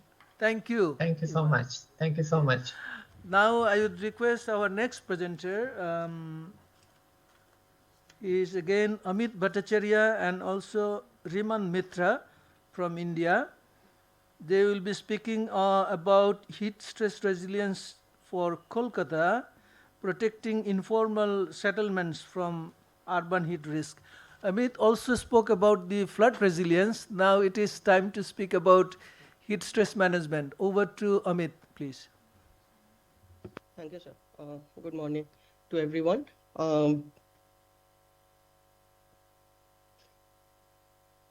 Urban heat stress management is urgent for cities like Kolkata in India.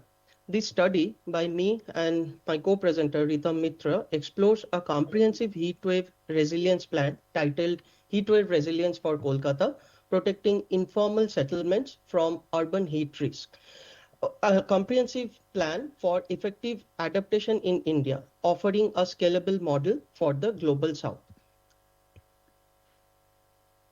Kolkata is the largest and a densely populated megalopolis of eastern India in a warm, humid climate similar to Dhaka in Bangladesh. It's a city of historic legacy, diverse cultural expression, employment prospects, and contemporary urban icons that is newly shaping the city. Posed with challenges of intra and interstate migration, the city has been densifying with informal settlements near the commercial cores and hubs of the city. These unregulated informal settlements, along with the urban cores, become the hot chambers during the summertime, which can be seen in the news clippings from the last 5 years. The current study delves into understanding of extreme heat risks and their impacts on the urban environment and its citizens to find out immediate target action areas.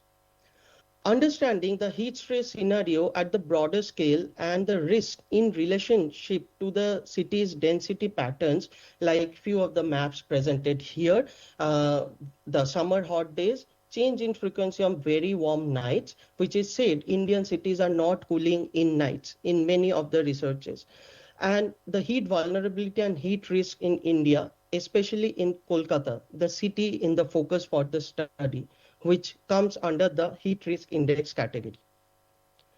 Hence, the biggest question is, can Kolkata keep up with rapid urban growth, deficit infrastructure, and heat stress caused by those issues? Densification in urban morphology causes substandard ventilation and cooling, especially in informal settlements. Limited access to urban green commons, a fragmented heat action plan, along with a multi-tiered bureaucratic top-down approach creates gaps in inclusive and effective heat management.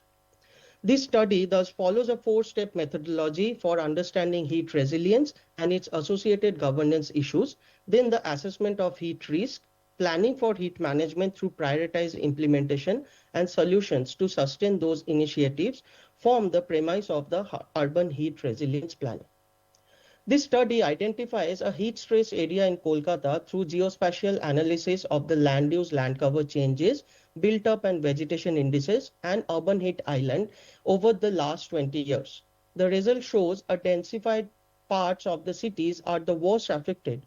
One such study site is identified near Park Circus area, a mixed-use commercial hub where the informal settlements are characterized with narrow interstitial spaces like this, limiting ventilation, excessive hardscapes, heat trapping roofs, and lesser surface openings. The open space, which are the key areas to implement nature-based solutions, are also in respect to quantum and quality are in negotiated manner and is much below the UN Habitat prescribed benchmarks of per capita 20 square meter. The challenges are multifold. With hardscape outside absorbing excessive solar radiation, heat canyons formed within interstitial spaces among houses are coupled with indoor heating, unscientific cooling attempts by installing air condition to overcrowded occupancy in small rooms create a vicious indoor to outdoor thermal stress cycle.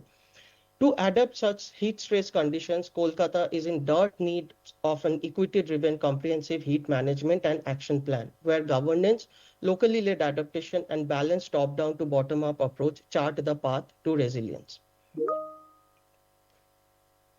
Sir, is the slides visible? Not yet. We can see sorry, you I only. guess there is. Huh. Try to upload it or share. Yes. On the screen.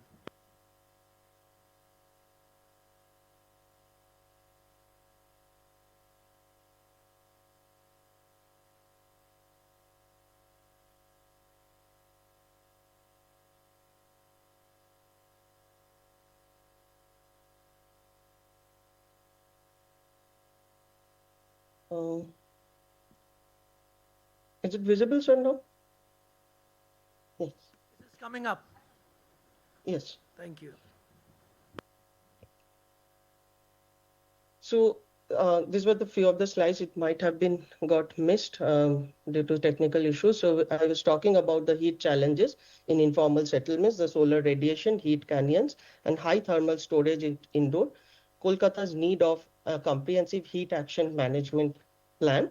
And the solution framework connects data sources, corresponding activities, tools of management, and intended outcomes to bridge the gaps identified from the heat risk assessment and their root causes.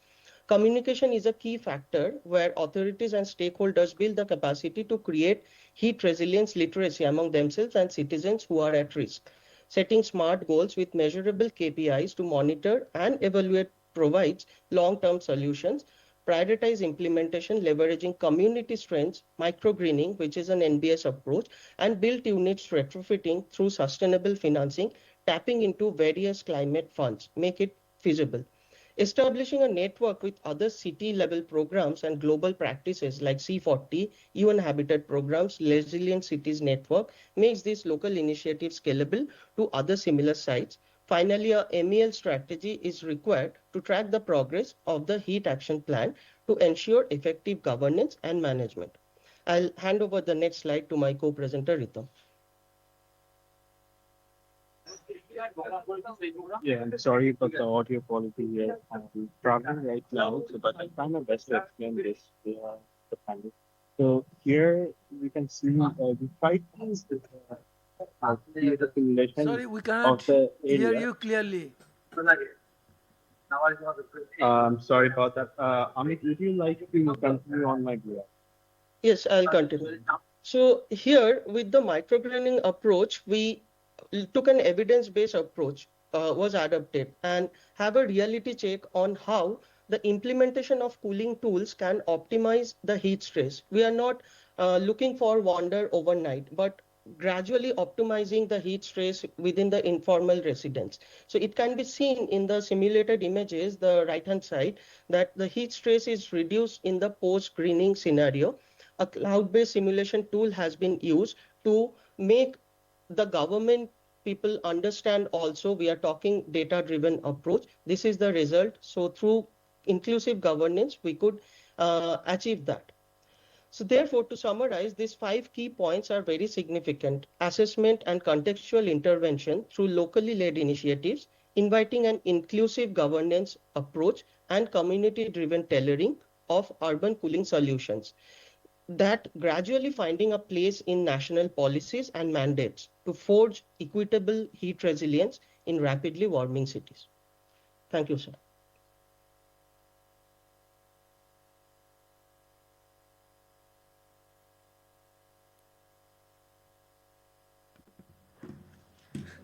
You are already here, so go ahead. Thank you very much for your interesting presentation on Kolkata heat stress management issues. In terms of framework, it looks good, but you have already mentioned about the challenges of governance and locally led action for heat management. Challenges are similar to Dhaka also.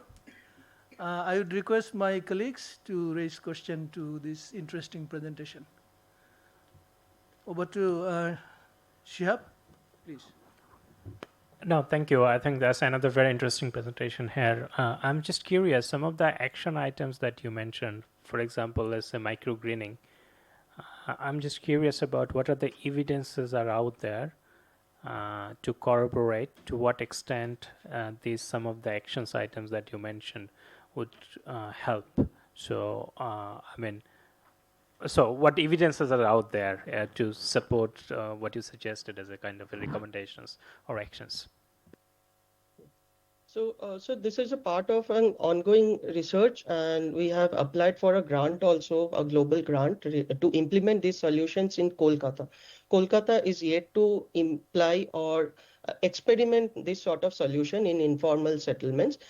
Few of the images that has been shown in my presentation that is done in Pune and Mumbai by Tata Institute of Social Sciences. So the target is not creating green spaces by removing the built units, because that would be considered as an administrative issues or displacement. So targeting the interstitial spaces, the leftover spaces and incidental spaces, which becomes or could be converted into greens. Like in a plotted development, it is easier to target the setback areas, but in informal settlements we don't have. So a field visit which is required very much to identify such areas. Portable units use, especially converting the roofs. If flat roofs, it is easier, but in informal settlements in Kolkata, the challenge is they are having pitch roofs. So there has been few of the solutions has been are in progress from our end, where we could still contain portable lightweight units to at least reduce the solar entrapping through those low quality roofs. And that's why we have taken this simulative approach, that how the optimization happens. So maybe the quantum could be increased through further studies and further implementation. This could be still under that adaptive limit.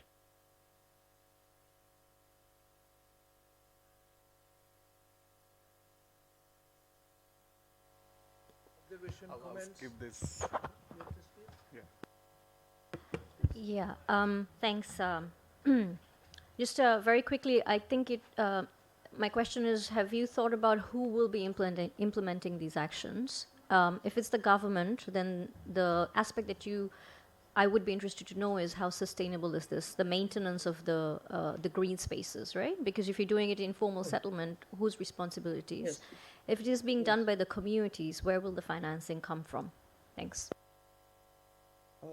So, ma'am, as I presented that I am looking for this mix of or a blend of this top-down to bottom-up approach. There are many NGOs who continuously working for the well-being impact in enhancement in the informal settlements of Kolkata. So bringing those stakeholders and the key stakeholders who would assist them or guide them in implementation could be brought through community workshops. And there are climate fundings. We have state action plans for climate resilience. Those fundings could be tapped in under various programs, like even cities program. They fund climate projects, which happened in Bhubaneswar, which is just another city in the neighboring state. So that sort of funding could help in monitoring, evaluation, and learning framework. And the government and the local community, that they need to own that land or the implemented ideas. And whenever there is a gap or some maintenance would be required they would inform the municipality, the urban local bodies. And it again has to be a mixed approach, that they either would provide the funding, and from the community the hard labor would come, so it will be maintained again. So this could create that sustainable cycle of progressing.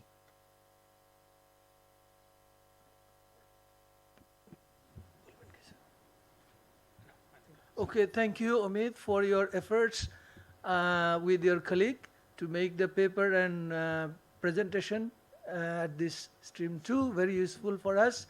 I think your approach, your policy response will be implemented in Kolkata, and some of the good practice also could be scaled up in South Asian cities, including in Dhaka. Thank you very much. Now we will move to next presentation. This is by Muhaiminul Islam. He is studying at the Nalanda University in India, but he has made a case on Bangladesh. He will be speaking on urban heat stress in Global South, Dhaka as a laboratory for policy and adaptation. You are right, Bangladesh is quite advanced in policy making. Also, we have an adaptation plan of immediate and long term. But what is your observation about heat stress management? Over to Muhaiminul. We welcome Muhaiminul since he is present here in this conference room. He will be speaking right now. Thank you, sir. Okay. Oh, sorry, you are online. Please go ahead.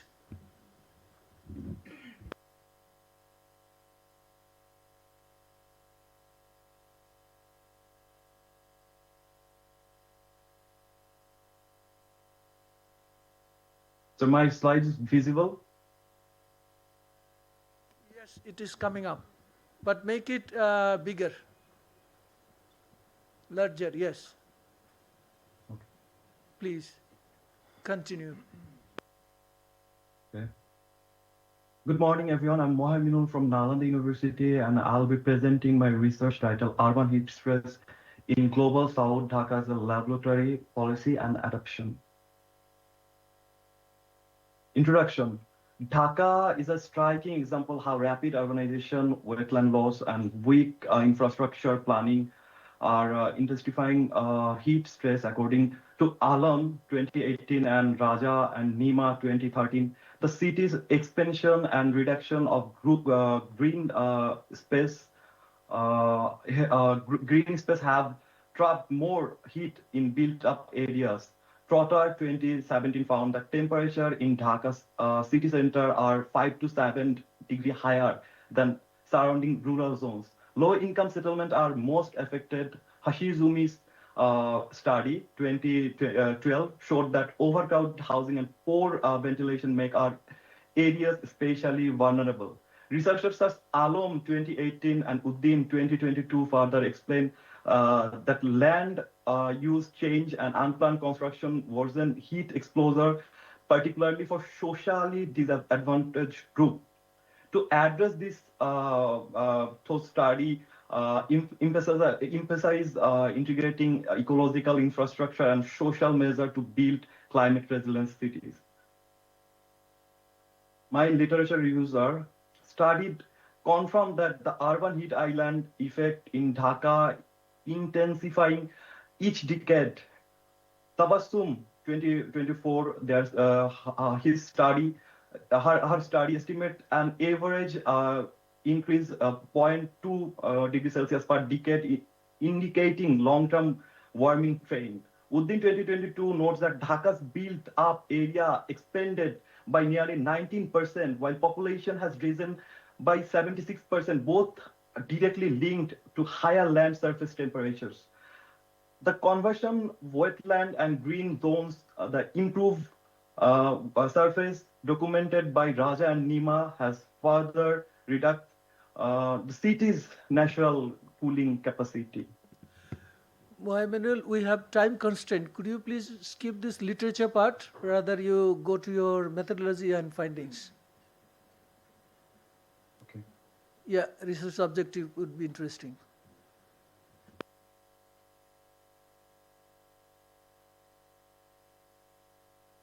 My research objective analyzes key drivers of urban heat stress, land use change, wetland loss, and poor infrastructure, excess socio-economy, vulnerability, and adaptive capacity of low-income groups, review policy, response, and government gap. Explore nature-based community-led solutions such as rooftop greening and tree planting, and canal restoring position Dhaka as model of scalable urban heat management and global south. My research gaps are four major gaps emerge from existing studies. Policy gap, plan exit, but enforcement is limited.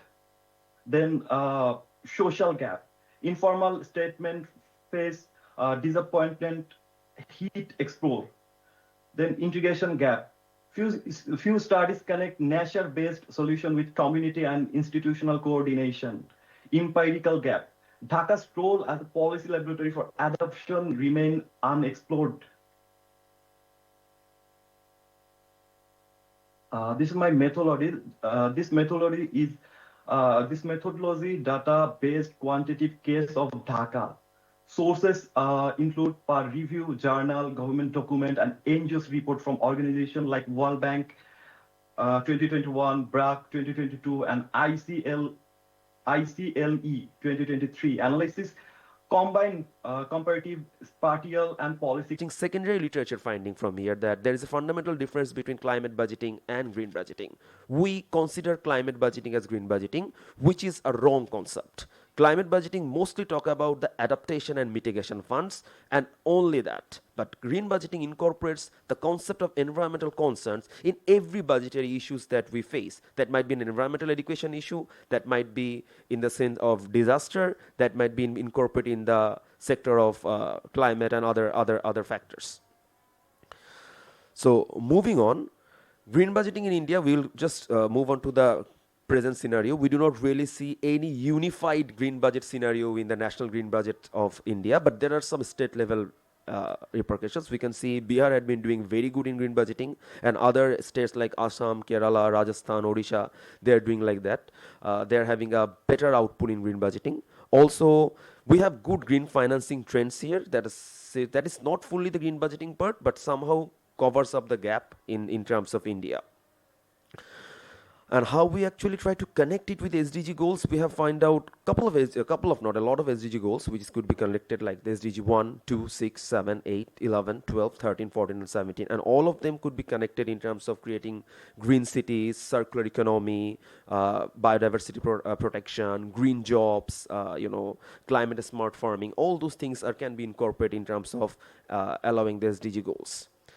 Well, this is the first paper which is going to have a quantitative analysis among some of the macroeconomic indicators and to see how it's actually contributing to the sustainable development outcomes in India. And we try to give you a long-term impact on how this actually gives an empirical information that HDI, GDP, foreign aid, remittances, and all these kind of things are actually working in sustainable growth and sustainable factors. So the objective of the study is obviously finding out the quantitative economic relationship between green budgeting and development indicators. Also, I would say that this has been as a working paper. So we have already done about HDI and GDP. We didn't really go for the interaction between remittance and foreign aid that much, but we have also found out the connection between HDI and these foreign aid and remittances and how they are gonna impact on the fiscal policy of welfare. So the research paper attempts to have a quantitative econometric relationship, and the primary purpose is to test the fiscal policy. So we'll definitely go for the sample size. This is about a 21 yearly observations from the last 2 decades, starting from 2000 time. And the focus is only on the green fiscal policy trends, and purpose is to ensure the perfect find out. With the sources that we have used is the World Bank. We have sources from Ministry of Finance of India. Now this is another important thing, that how we have calculated green budgeting. We have taken the state level sources and we have compiled the state level sources and then put it as a proxy variable for green budgeting and then make it an methodological approach. Moving on to that, we have 5 variables here talking about AGI, obviously the most important human development indicator. We have GDP, gross domestic product, remittance inflow, foreign aid, and finally the green budgeting thing. Initially, we went on targeting models like ARDL and panel data. This is basically the analytical framework. There are a lot of papers in Europe we have actually done going through the dynamic relationship and finding out the co-integration within these rigorous models. But knowing the data set that we have in India, which had been a proxy, we couldn't really go for such rigorous panel modeling. And I think that's one of the major implications of this paper, because green budgeting doesn't really provide us the proper database that we need to enhance this paper. So we went on to make up a linear regression. We have dependent variables, HDI and GDP. And we really want to see how green budgeting is positively or negatively associated with both of them. And also, according to the definition of sustainable growth, we believe remittance inflow and aid is a very important indicator. But are they actually going on the positive side or negative side on this scenario, creating a comparison between the present status quo of sustainability, talking about remittances, aid, or we should actually go for green budgeting. This is the fundamental narrative that we took this particular paper on the ground of the methodological of the study. So this is the very basic model equation I have provided. You can see from the style, it's HDA on the dependent side, and on the model 2 equation, GDP on the dependable variable, and we have independent variable as the others options there. And we have gone through the basic Darwin-Watson test, heteroscedasticity test, autocorrelation, and all those things. And we went on going through the regular R-square, adjusted R-square, F-test, and all those things. So I would just definitely move to the results before moving to the limitations of the study. Obviously, I talked about it a lot of times. It talks about the data scarcity and inconsistency. Also, there is a big problem in green reporting. We do not really find a proper report of national level, which is a problematic thing. We have restricted econometric options, and there could be a lot of biases, but we are trying to imply that green budgeting is something important and something that could be quantifiable and can be a very good targeted association with HDI and GDP. So this is the result that we gone on for the statistical analysis, and we can see there had been a good R-squared because the model fits well. That's why we went on to go for an OLS. We have seen the p-value and how GDP and green budgeting had a very significant value here. Moving on to that, we can see the coefficient is like this, and P is 0.00, shows a significant negative relationship with HDI. This is a finding that is important to note, that not necessarily GDP increase means that we are having a good human development. Remittance is not actually significant at this stage for India, so suggesting the fact that whatever we are considering for sustainable growth in India, that remittance is a very important thing. It's not always the important thing. We can see 8, which is very important in terms of it has a positive impact and good significance result. And finally, if we go for the statistical relationship with HDI and green budgeting, we can definitely see there is a very good, highly positive relationship with HDI. This is the fundamental idea that we try to provide, that while providing green budgeting in this scenario, we can see it's having an welfare on the people, it's having an welfare on HDI, and the other variables which we consider to be very important do not really always give us the real, the real picture of the sustainability and all those things. This is the second table. Let's talk about, the first one was about HDI and this was about GDP. I'll definitely move to the result. This is also another. Mr. Sadiq, we have time constraints. Yeah, I'll be wrapping up within a minute. Yeah, I'll be wrapping up within 2 minutes. So we can see another result from this, the second model, and it also talk about HDI having a significant negative relationship with GDP, which suggests the model is technically correct for both of the cases. We can see not significant remittances, we can see a good significant foreign aid, and also we can also see a very positive significance of green budgeting. So the GDP also have a very positive connectivity with this thing. So moving on. So if we have the economic analysis, we can definitely talk about there had been a GDP HDI relationship which we found out, and we try to say that it's a very negative correlation, because bringing out GDP doesn't always mean that we are having a very good development scenario. Secondly, we have a not significant HDI or GDP, which says that as a macroeconomic indicator, remittance is not something that is important anymore in terms of evaluating the SDG goals, evaluating the sustainability in India.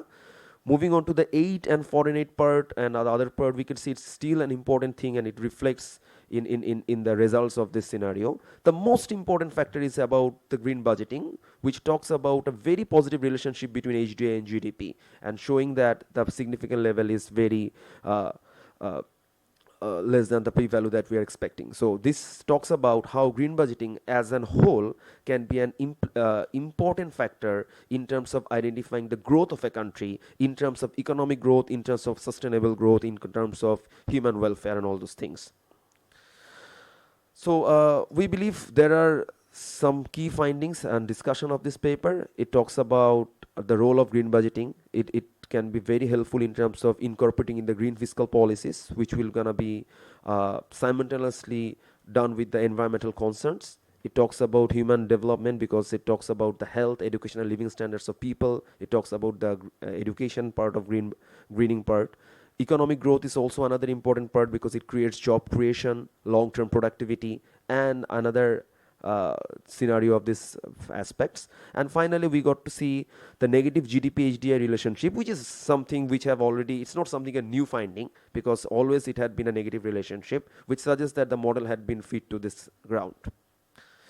So we have some of the conclusion and policy recommendation. We believe that we should actually scale up this green budgeting scenario. We need to establish a national green budgeting framework. We need to have green investment. We need to have green bonds, green finance, and green economy, all of the incorporating into a global framework that India doesn't really have. We need to include the growth strategy into the vulnerable groups so that we can actually cover up the GDP HDI gap. Also, as remittance is not actually giving an input in the term of sustainable development, we believe there should be more remittances coming into the renewable energy sector and other financing sectors so that we can incorporate the concept of green budgeting with that. Finally, we have to strengthen the data. We have to establish independent evaluation mechanism, cross-section integration of environmental, social, and economic goals. We need to have proper reporting, and also launch training and skill programs in green technology, environmental management, and sustainability, so that we can integrate the concept of green budgeting to everyone. So this is all from my side, and these are the references that has been paper. At last, I want to say that this is a working paper. This is not a paper we want to say that ready to publish at this very right moment, but we are trying to find out a connection, a connectivity, a quantitative connection, which was not seen before. Most of the papers on green budgeting was review papers and qualitative discussions because there's a lack of data. So we at least tried to find this out. Thank you, everyone. Thank you, Mr. Sayan Sadiq. We are sorry to hear that there is data paucity in Bangladesh on economic data. You could not do econometrics analysis based on the available data, but you have done an excellent work based on Indian context. I would suggest you should share your findings with some of the Indian institute like Development Alternatives or CANSA, Climate Action Network. They can use some of your findings for improving their policy and fiscal framework. You have also demystified the concept of green budgeting with green tax and also about the climate financing. But I think there is some relation with this green budgeting, since this is addressing GHG emission reduction and environmental improvement. It might have some link with climate financing in India, in Bangladesh, because climate fiscal framework is also thinking of source of climate fund, utilization, effectiveness, both for risk reduction as well as sustainability and resilience. So you can find the link at the end of your analysis. I would now request my expert panel to reflect on his presentation, raise any question, please. Thank you very much. Very interesting to, I mean, the distinction between climate budgeting and green budgeting. Just one quick question is, you know, India is a very large country with a lot of disparity among the states. So are you considering state level data? If so,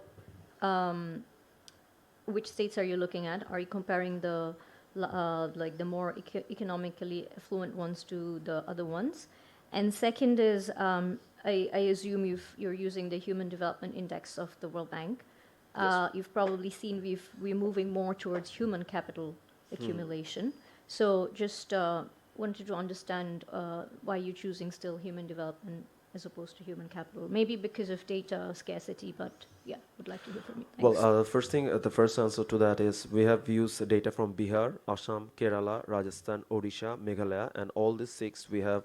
These are having data available for green budgeting, and we multiply it with the state level. Obviously, this multiplication cannot be the perfect multiplication as you have mentioned, because there had been a lot of disparity, because the scenario of Haryana is not equivalent to Mumbai. The scenario of Mumbai is not equivalent to a country in Kerala.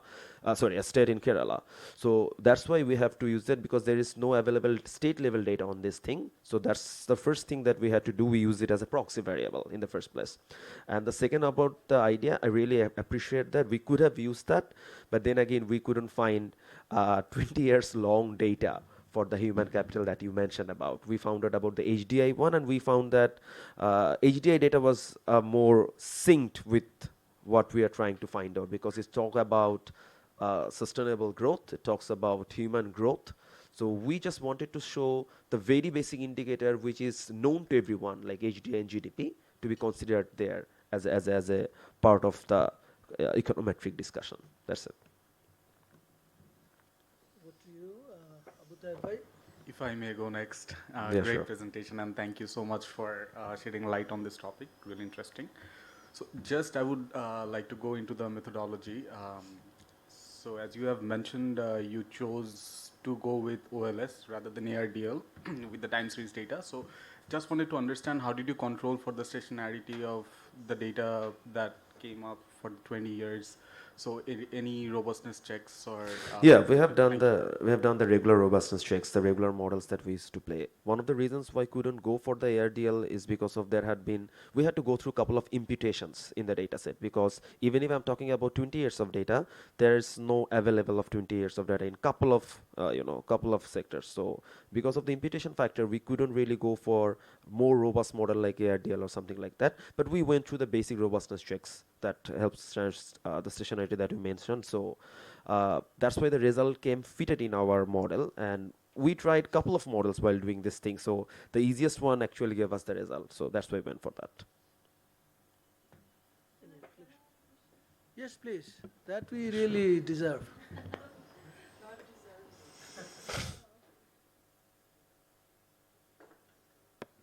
Thank you. Actually, I have. She worked with the Bangladesh Bank and she led the research division of Bangladesh Bank. Sarapa, please. Thank you so much for your introduction. Actually, I have huge reservation on your econometric methodology. OLS, you used OLS, and I don't know whether you used unit root test. He said the robustness, but unit root test will be there. I don't know whether it is tested here. And when you model GDP, you should include like private sector credit or investment, something like this variable. Otherwise you won't get that much result which is interesting, because all the results will be in the error term. And green budgeting, and in the state level of India, you took state level, but GDP is in national level, right? So how you take all these things there? And one more thing I would like to help you, that in Bangladesh all the data are available here. GDP. Can we access them? Of course, why not? It's published online. All right. Yeah, thank you. To answer the first question of you, is that yes, we have done the unit root test and all the other things. That's in the main paper, not on the presentation, obviously, because that's in the main paper that we have submitted. And on the second part of view, that yes, this is state level data, but I have multiplied the state level to the national level, knowing the 6 states that we have gone. I have already said that, ma'am already asked me that same question on that. It's basically all the states are not same. So we took some average value and then we tried to come up with this state level, national level thing to connect with GDP, because GDP is a national level thing. And obviously I appreciate the narrative that yes, not only GDP is not the only thing that we can actually talk about. There are other things that you mentioned could be incorporated here. But then again, the data problem had been so much in while working in an econometric modeling, we had to go through the easiest way of option left. That's it. Yeah, thank you so much. But when you use OLS, you need to use the not linear OLS, but pooled OLS. I think that would be great.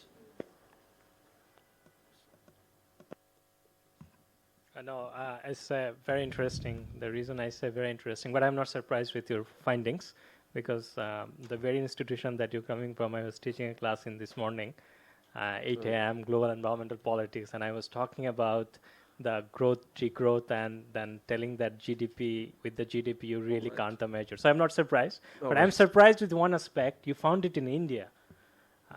Because the debates and discussions and some of the arguments that are out there, particularly for the developing countries with growth and GDP, still there are the correlations, or even you can actually attribute with GDP to kind of in certain here HDI parameters that are out there. So this is quite interesting. I find that even for India, you found that there is a kind of disconnections between GDP and HDI. But having said that, I think one of the points that you, in the very beginning, you clearly differentiated between the climate and green budgeting. Green budgeting. But in one of your findings, you said that aid actually does contribute to what? To the let's say well-being or whatever the term you used. But a lot of aid budget actually does contribute to the green budgeting, and the remittances also has a contributions. It's expenditure, but also these expenditures go into education, health, and whatnot. Like from very qual and anecdotal evidences, if I go to the countryside, the families which has a family in XYZ country sending remittance, and there are some studies actually out there in terms of, because they're able to spend their that money for the education and so on. There's a upper mobility and so on. So this is a very quite fascinating and interesting, but there are perhaps a lot of nuances are out there. Of course, it simply could not be kind of uncovered by the regressions and econometric analysis. Obviously. But I just wanted to kind of share those thoughts with sure, you, sure. I with really you on get that. it. Yeah. Thank you. No, Thank but you. I think it's very quite interesting study. Yeah, I'll be very curious to learn more, and I'll cite your study in my next class actually with some of your students there. Yeah, sure. So yeah, good. Thank you. Thank you. The thing is that actually we can actually go for rigorous econometric models that had MAM said and all those things, and I know all of them. The problem is that I tried to do something uh, new. That was the only target of me. Green budgeting has not seen any quantification still now in Asia. So this is something that I tried. I might be wrong in some of the aspects, and this model need to go through a lot of changes and a lot of things, a lot of other things. I am doing a similar model, the GMM model on Philippines. I'll be presenting it on Philippines the next 2 days, I guess, on same green budgeting idea. So the data of Philippines is good.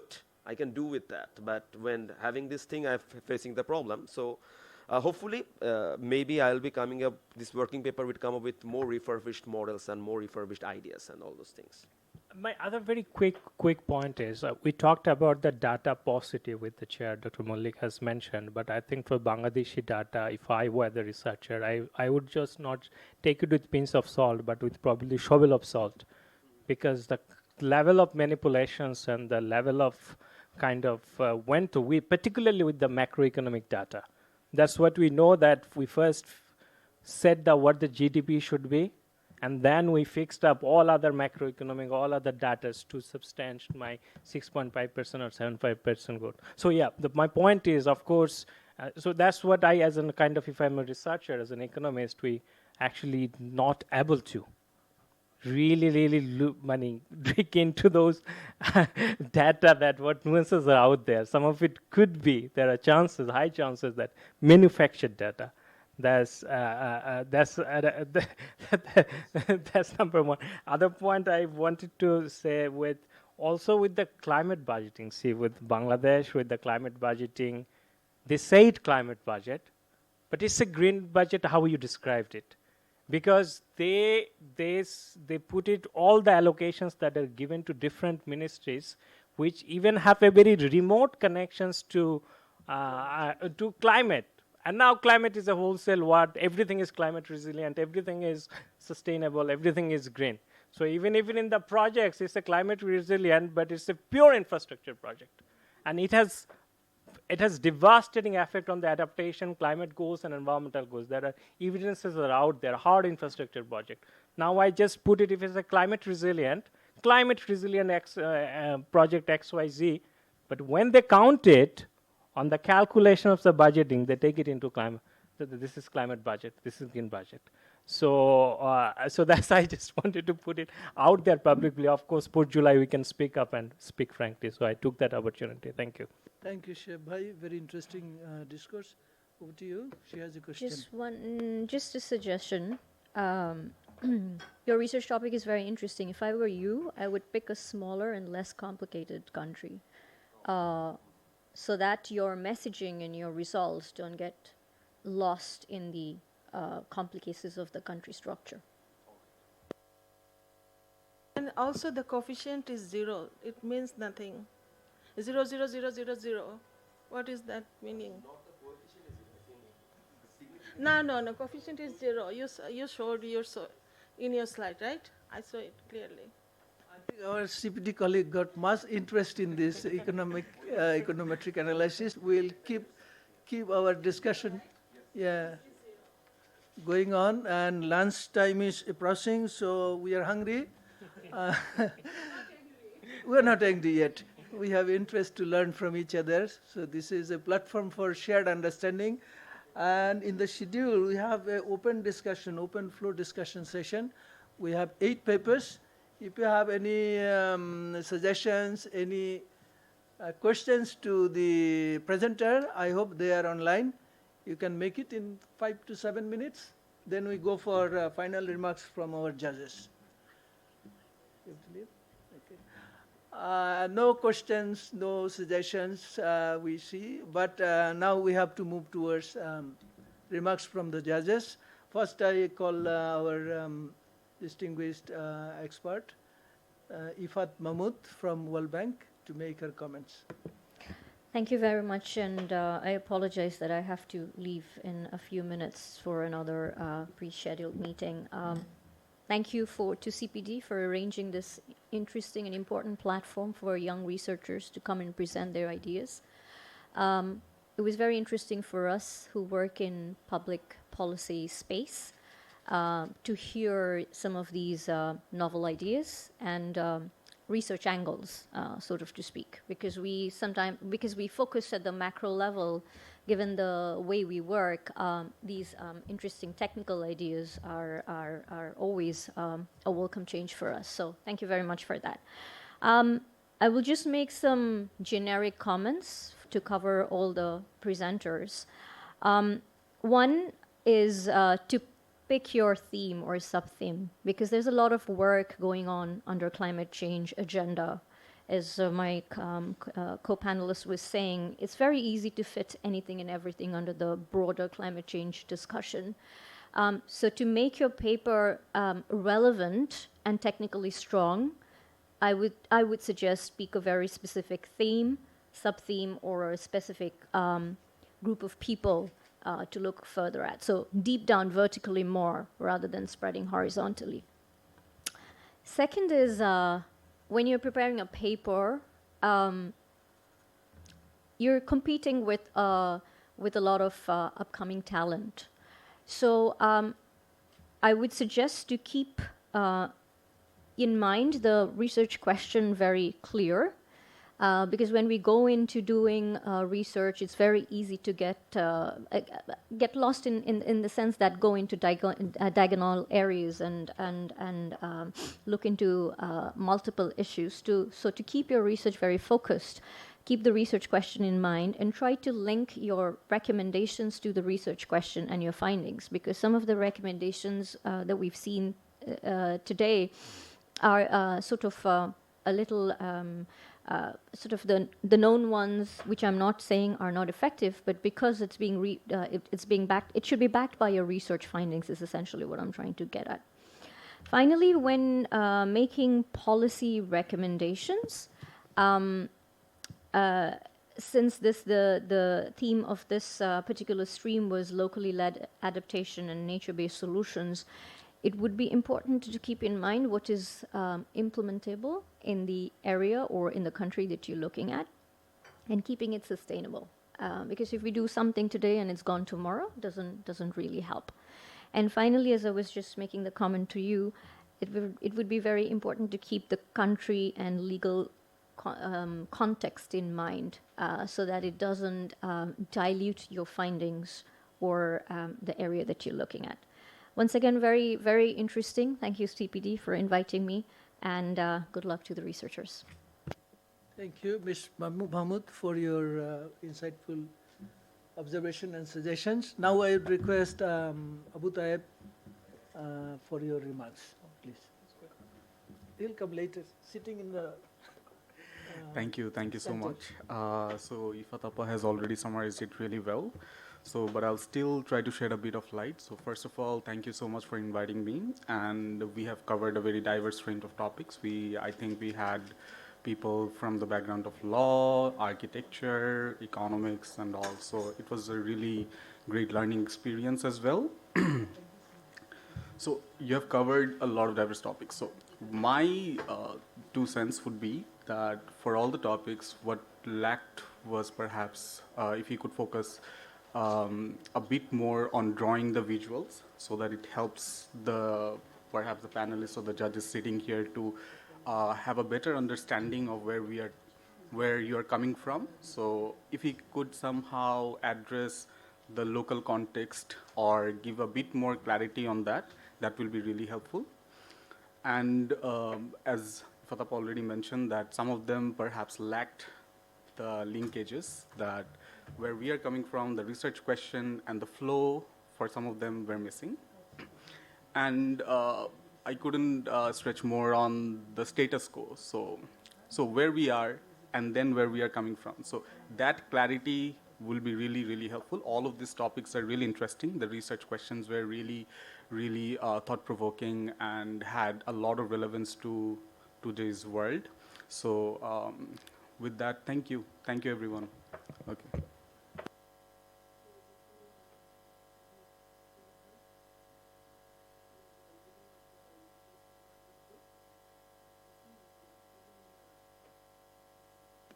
Upcoming COP30 will have special focus on youth engagement.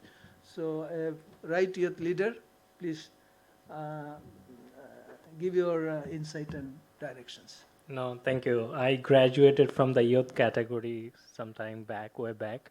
So I don't fit into any definition of youth, even the UN one. By that, some older people try to fit in. But of course, I'm youth. I work with young people. But I will say 3 specific points on the conclusions, I think. Number one is we do here in Bangladesh have a very reductive translation of climate change and very problematic one.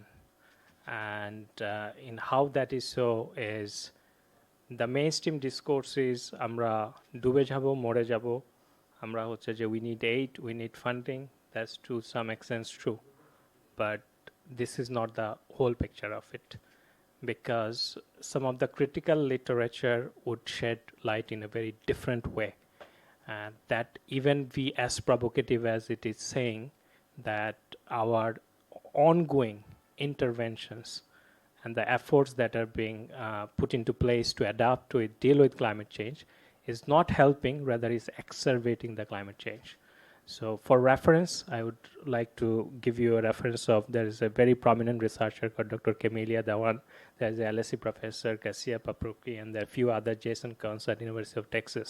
They have done seminal work in telling us যে আমাদের এই বেঙ্গল ডেল্টাটা where Bangladesh is located, এটা একটা খুব unique deltaic geography, but we look into the problem very very linearly. That temperature rise, water বেড়ে যাবে, ডুবে যাব, মরে যাব, আমাদেরকে সার্ভাইভ করতে হবে, টাকা লাগবে, কিন্তু টাকা কীভাবে ইউজ করবো ওই ডিসকাশনটা পরবর্তী নাই আর কি। So I find it extremely problematic in the national discourse that I have to do XYG project today here, tomorrow here, but it's not really understanding and evaluating what impacts those projects are doing. Is it really helping us, and how should we make the course corrections, and then as a country we should move forward to become a climate resilient country. So I think as a researcher, as an academic practitioner, we all has a very, very important role to in demystifying and understanding and bringing that critical knowledge into mainstream discourses. That's number one. Number two is how brilliant my research is. I'm a researcher. My research and findings may become obsolete actually a year, 2 years, 5 years down the line. So having that humility to do the course corrections and updating and changing my perspective as an institution, as an individual researcher, wherever I am, I think I find it very, very important and crucial. So what I found in the Bangladesh is, in the landscape of knowledge landscape, big institutions, even with findings telling something working and something not working, nobody paid any attention to making the course corrections, sticking to the old way of doing things or whatever they have done, even not having the humility that my actions, even with the very good intentions, that with 100% good intentions doing good, but might cause harms, might have counterproductive results. But our intellectual and discourse really don't take into the record. So I think having that humility to do course corrections and say that what I'm saying today here might not be the entire picture, might be wrong, and there are latest knowledge and out there. So this is the second point. I think the academics, researcher, younger one, I think we should have that humility dimension of it. Third part is, I think we should always have a learning mode. There's always learning, always updating, and that also relate to my final point of this in the climate space, often the solutions, things are not driven by ourselves. It's imposed upon, driven by external countries, institutions, and factors. Until and unless there is our own ownership, our own kind of drive and motivations for it, I think some of the solutions, some of the interventions that we are pursuing might not be as effective what we try to portray in paper, in our speeches, in going to the COPs and other places. So let me recap. I think we need to change the mainstream climate change discourse or narrative here in Bangladesh. Second is we should, as a researcher practitioner, we should have the humility of doing the course corrections. And number three, I think, is a learning mode, and also it has to be self-driven. We as a country should have ownership of dealing with the problem. So thank you very much for having me over here. Thank you, Shia Bhai. I think after this interesting reflection from my wise and expert panel, I have to speak less now. And we are now hungry. We can be angry, so I'll not take much time. But we got much insight about the depth of the problem, particularly in the shoreland area, in coastal area, also in the cities, and where the most marginalized group are affected badly. So climate change is also increasing inequity and injustice in the society. One of the aim of CPD and our partners is to achieve peaceful society, inclusive society, and just society.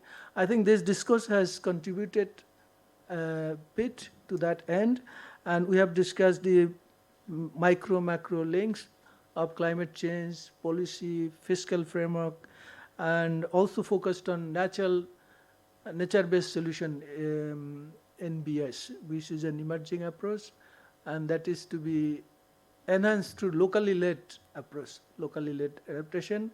We got interesting case studies and findings from around India, Bangladesh, Afghanistan, and also from East Asia, Philippines, and Indonesia. That are very useful. We'll prepare proceedings, a report highlighting the key findings and recommendations. That would be useful. I would like to thank CPD, the presenter, the participants here, your enthusiasm to interact with the young scholars that help us to build shared understanding on the complex issue. So, and also my colleagues from CPD, those who are working behind very silently, that is why we have this successful event here. So thank you very much, and we'll keep going. CPD will keep this platform alive with the youth and the academic professionals to contribute to discourse on not only climate change, sustainable development, and also we look forward to send some of the recommendations from this discussion to the upcoming COP30 in Belém. So thank you very much. We will, okay, I have a small announcement. We got 9 papers here, and our judges made some, what we call not evaluation, but some judgment on this paper based on some criteria, novelty of the issues, the clarity and argument in these research questions, and methodology, combination of qualitative and quantitative, and findings, and how this will impact our policy and action. So based on this criteria, we have come up with some grading, and we'll find at least 3 interesting papers that would be awarded today at 5:30 p.m. or 5:15 in the evening. So you are also invited to take part in the award giving ceremony of this paper.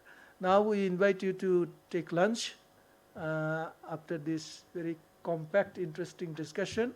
Where is lunch served? At the same floor or upstream? At the same floor, just outside this room. Okay, thank you. Take your lunch and have discussion during the lunchtime. Bye for now. Thank you, judges and the participants. Please, I am inviting you to the lunch just outside the room. CPD colleagues, please show them the lunch room. And thank you for online participants for joining the session. Thank you very much.